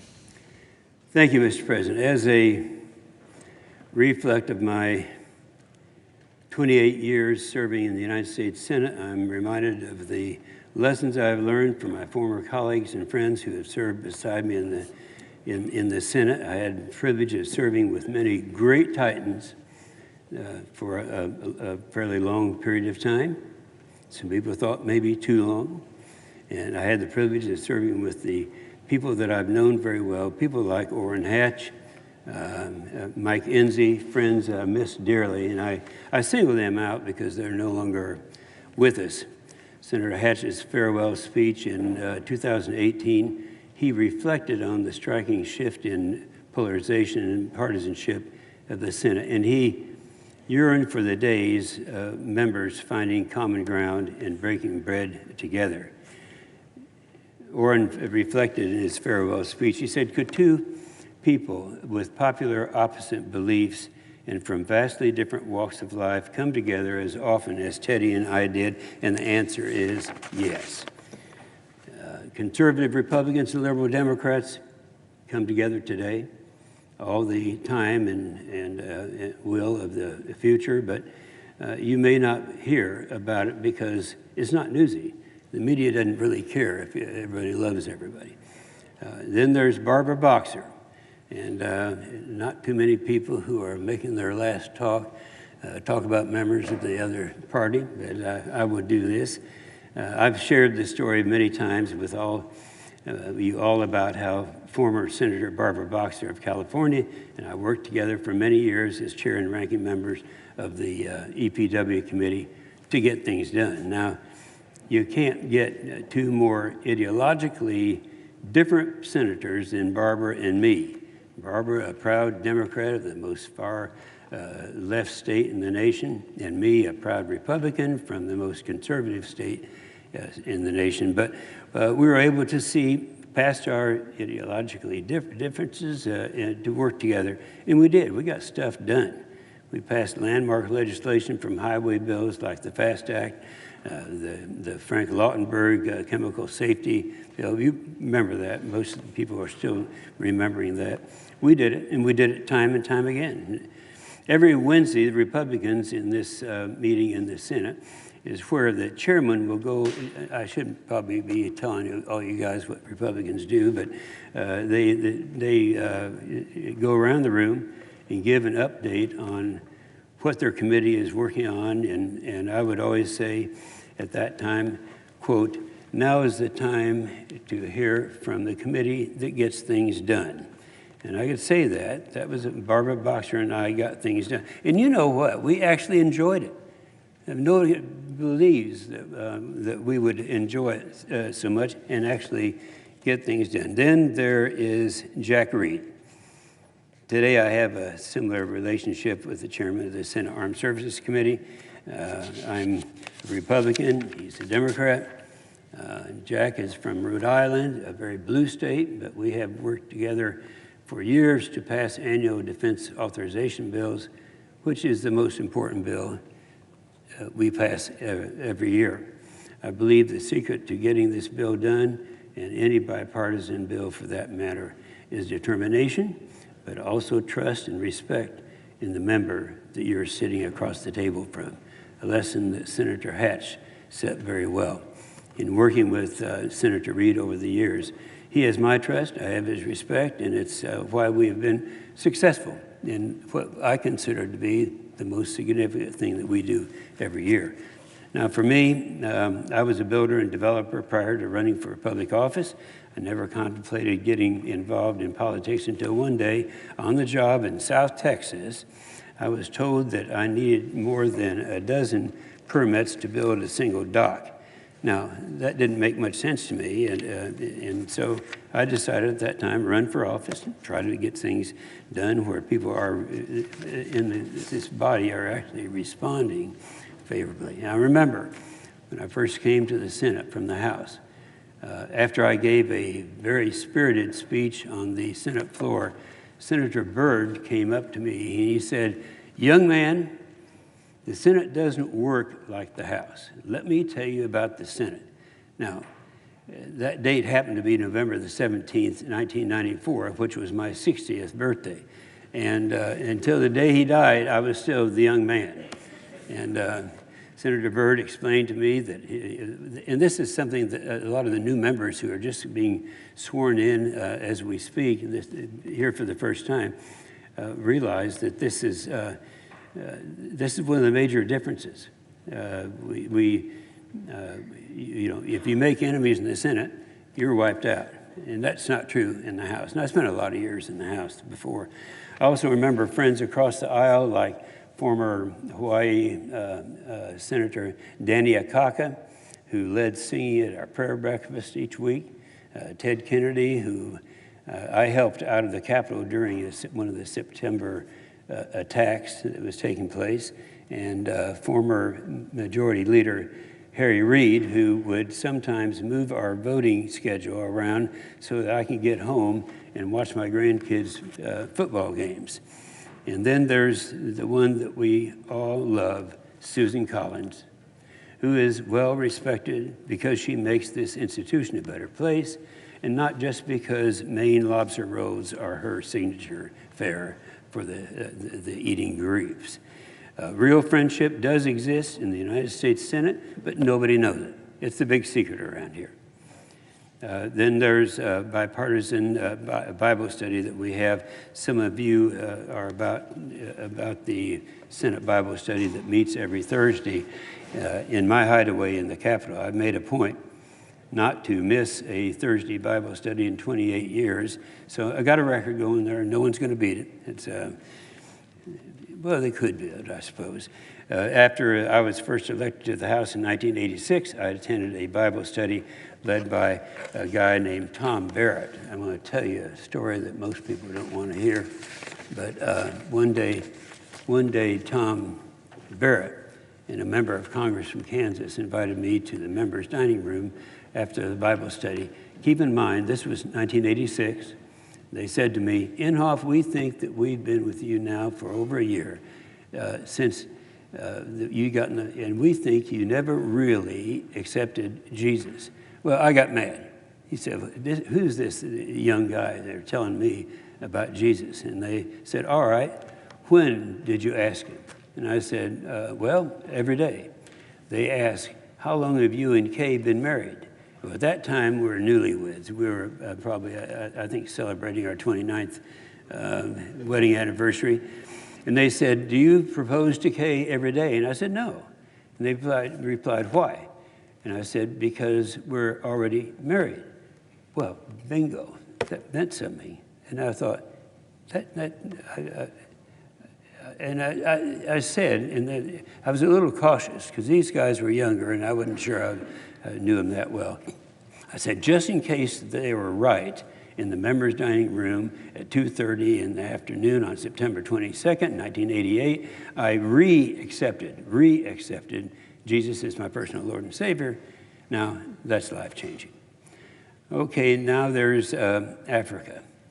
Since joining the Senate, I've made 172 African country visits alongside with good friends from here, like Mike Enzi, John Bozeman, Mike Rounds, Trent Kelly, Tim Wahlberg, and arguably my closest friend, Mark Powers, a real brother. But it all started with Doug Coe. You see, people think of Doug Coe as having been someone who was a great diplomat. He had political influence and all of that. Years back, an article about Doug said this. He said, "The extent of Coe's influence in American politics is real. Important figures have acknowledged his role on the national and international stage. For instance, speaking at the 1990 National Prayer Breakfast, President George H.W. Bush praised Coe for his quiet diplomacy. Not many things are quiet around here. Doug spent his years in the countries across the world taking Jesus' name to the kings. I remember him asking me for 8 years. He said, Inhofe, I want you to go to West Africa. And I had no interest in going to West Africa. And he kept saying, and this lasted 8 years. For 8 years, I said no to this guy. But he was very persistent. And I can't tell you why it happened, but then finally, I said yes, and I still to this day can't figure out how that happened. But what changed lives, including mine, and all came from Doug Coe. I like to mention some of these people that were really heroes around here that most people don't even know. They don't remember.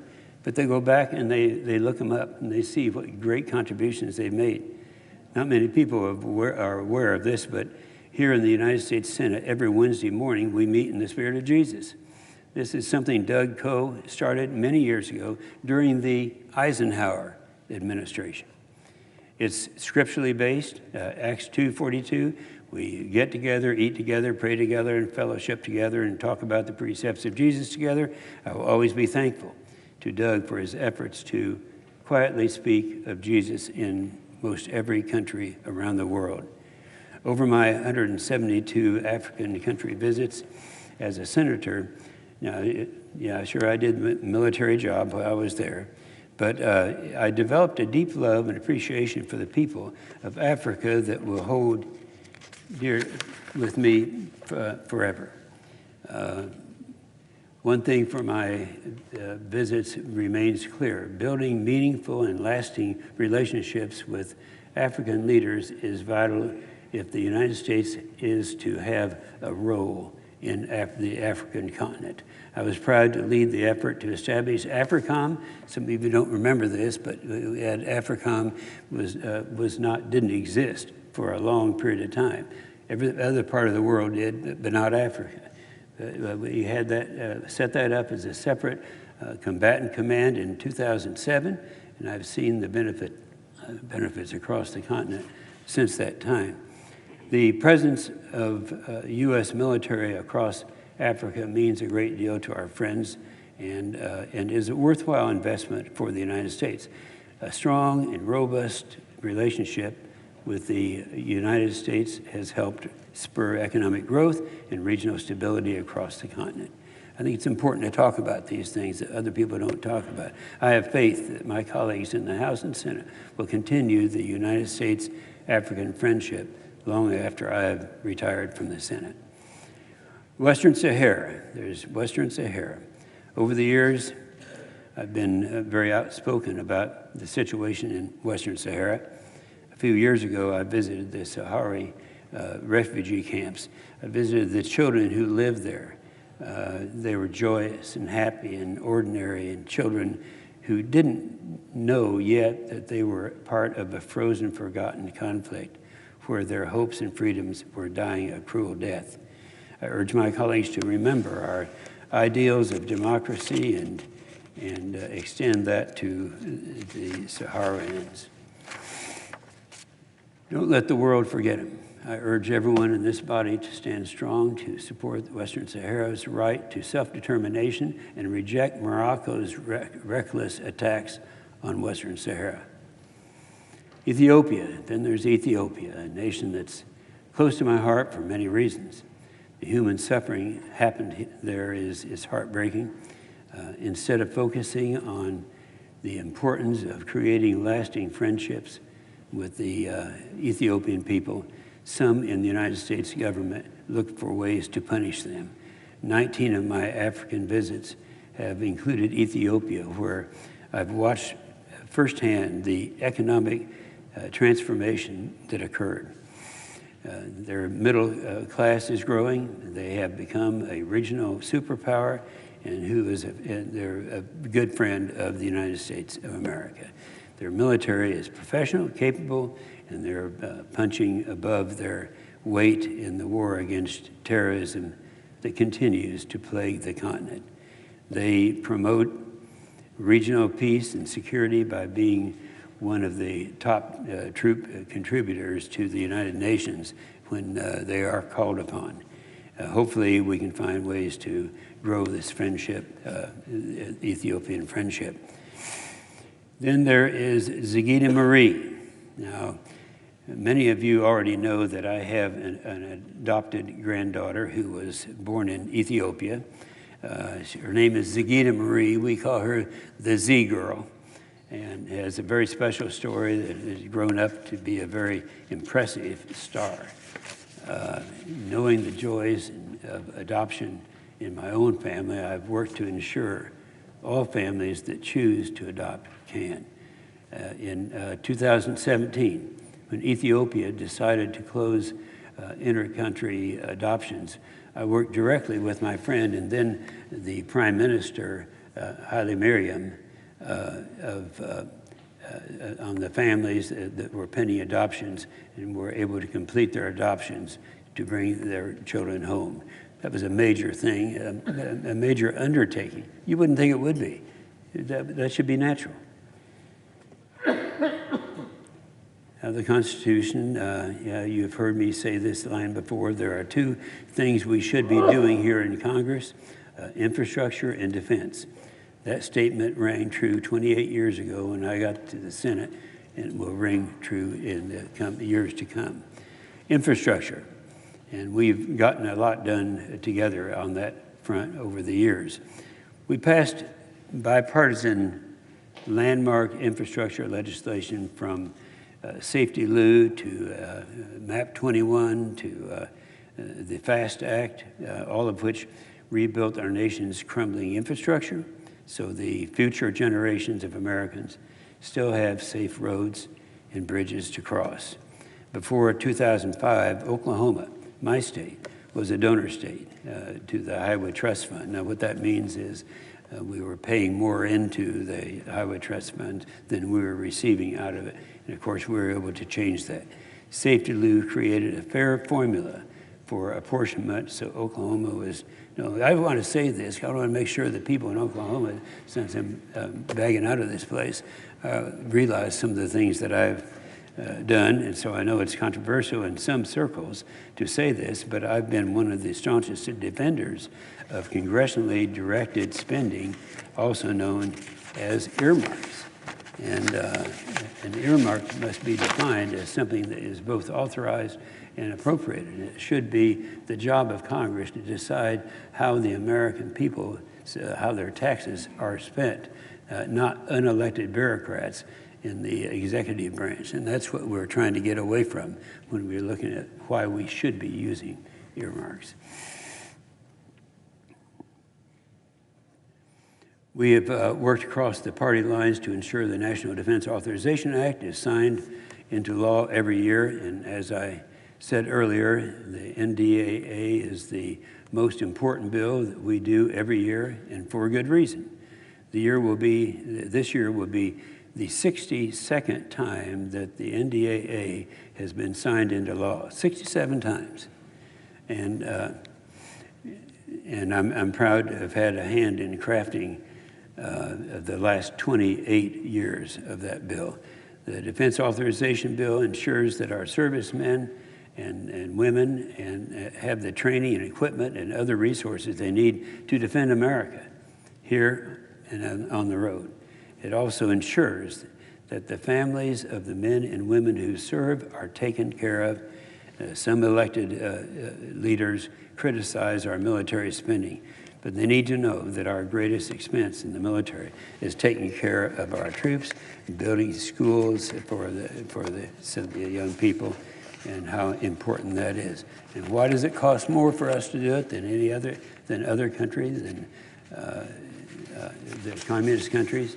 It does because we do actually take care of our people. While growing threats from China, Russia, Iran, and others around the world, it is more important now than ever that our troops have what they need to counter this aggression. Ronald Reagan used to say, we maintain the peace through our strength, and that continues to be true today. After all these years serving on the Senate Armed Services Committee, I have come to know with certainty that America cannot lose its focus on fully investing in its defense capabilities.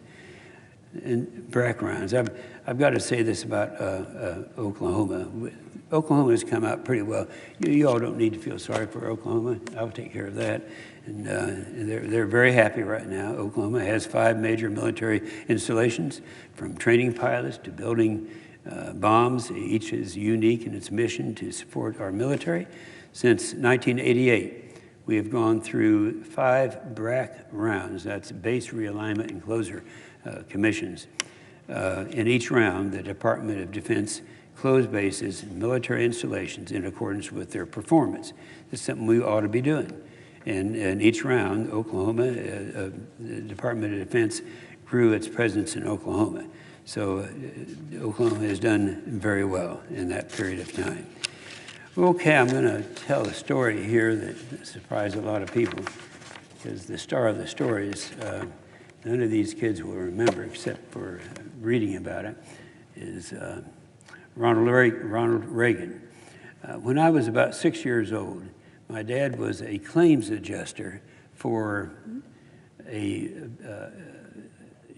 in a building where Ronald Reagan was an announcer of WHO Radio, a sports announcer in Des Moines, Iowa. My dad and Ronald Reagan. I mean, we were close. In fact, I thought he was, I was about 6 years old at that time. I thought that he was related to me. My dad and Ronald Reagan used to play the pinball machine together. He'd come out to the house, and I always thought he was an uncle or some relative. When I was young, my family moved from Des Moines to Tulsa, Oklahoma, but we never missed a Dutch Reagan movie, which is what my dad called him, Dutch Reagan. We would drive, I remember one time we drove all the way down from Tulsa to Durant, Oklahoma, and that was before turnpikes. We drove for hours to watch a Dutch Reagan movie. Never missed one of those.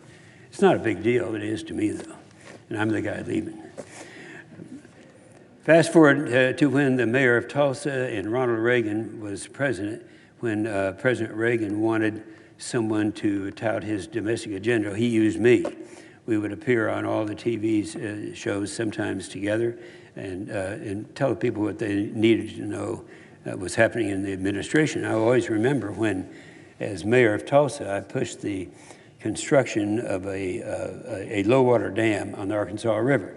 It ended up being one of the largest public projects in America that was totally privately funded.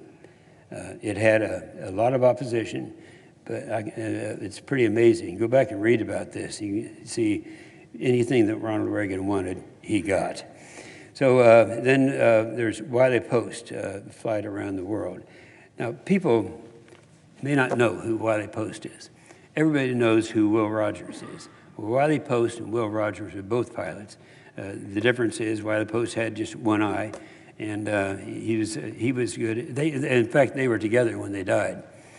But back in '91, I was still in the house, and a few friends and I created Wiley Post's 1931 flight around the world in my twin-engine Cessna aircraft.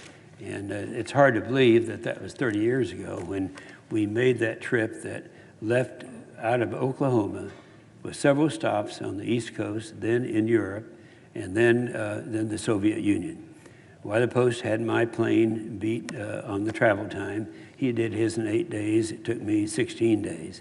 But looking back, I'm not sure how Tom Quinn and I survived these stops in the Soviet Union. I can remember praying, Lord, if you got more for me to do, get me out of this mess.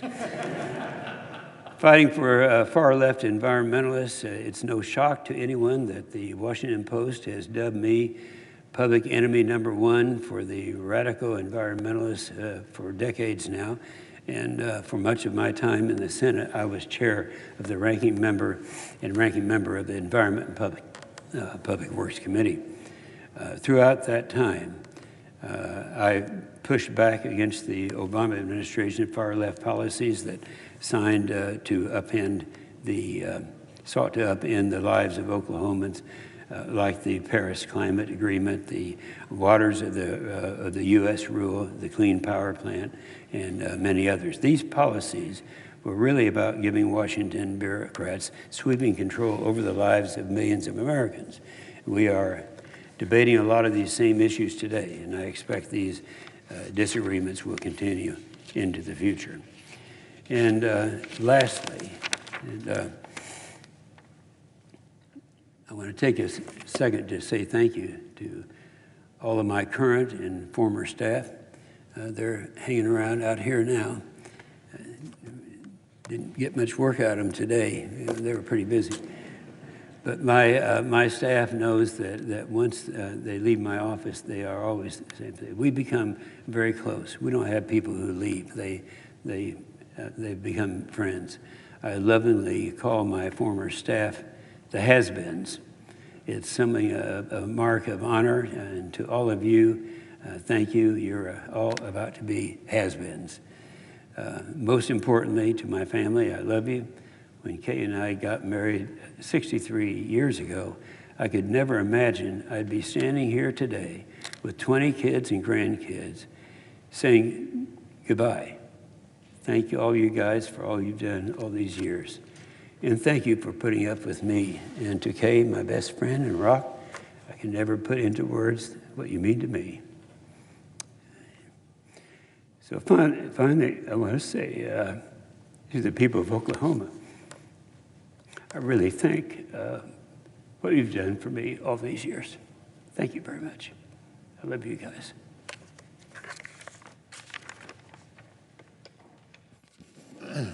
Mr. President. Leader. I just want to congratulate our friend from Oklahoma on an extraordinary career of service to his state and to our country. And I'll be having a lot more to say about the senior senator from Oklahoma a little later.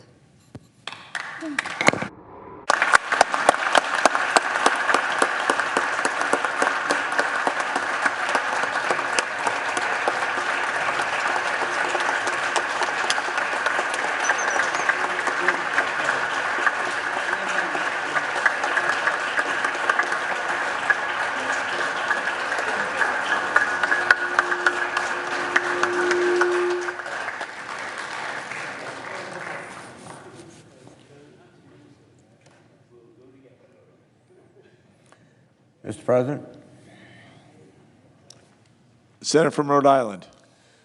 Mr. President, I'd like to say a few words about my colleague and friend and my battle buddy, Senator Jim Inhofe. It's been a great honor to serve beside Jim. I'm grateful, we're all grateful for his legacy of service he leaves in this chamber. For 3 decades, Senator Inhofe has served on the Armed Services Committee, from his time as a member of the House of Representatives to his roles in the Senate.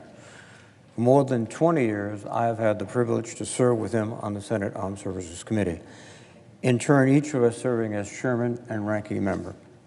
Together, we have produced nearly 24 National Defense Authorization Acts, traveled to combat zones and military posts around the world, and worked to support our men and women in uniform.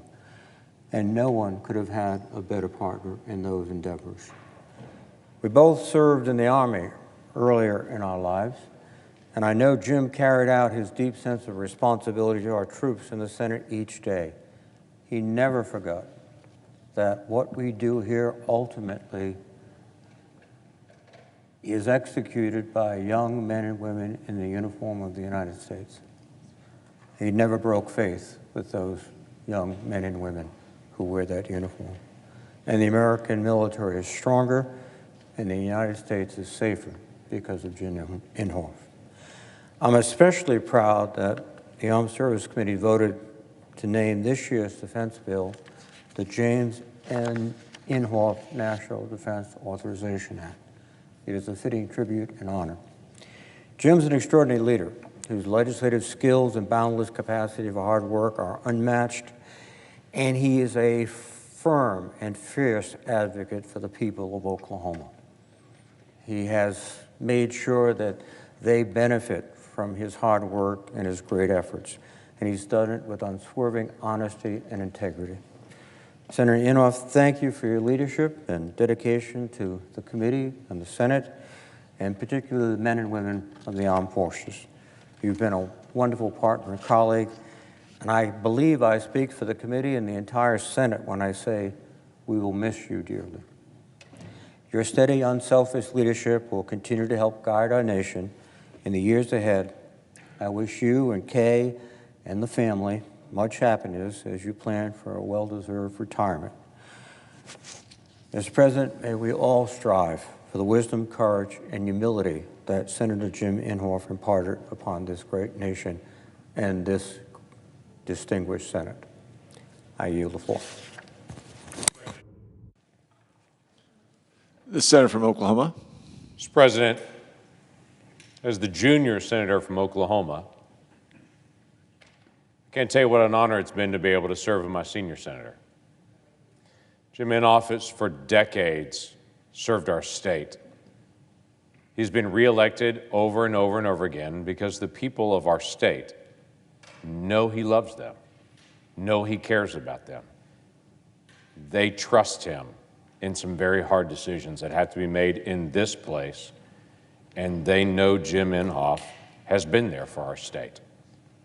I jokingly say, and Senator Inhofe mentioned in his passion for infrastructure and for the United States military, that when I run into somebody that is griping about the construction traffic that they're currently sitting in, I'll jokingly say to them, well, blame that on Jim Inhofe. Because that new road, that new place, that new infrastructure has been his passion all along, to be able to make sure our state and our nation, quite frankly, continue to be able to advance. In the days ahead, Senator Inhofe will be dearly missed in our state. There's not a town that I go to as I travel around our state that they don't ask me, what are we going to do when Senator Inhofe retires? Not one. They're all grateful, and they're all spoiled by Senator Inhofe's service to them. But I can't tell you how excited my wife Cindy and I are for he and Kay getting time together, because they have sacrificed much for our nation and for our state for decades. And I am excited for them to be able to finally get some time to be able to wake up every day and to be able to see each other, and quite frankly, for Jim to not have to be in yet another vote-a-rama all-night voting time, that he can actually spend his time with Kay. So, Mr. President, if I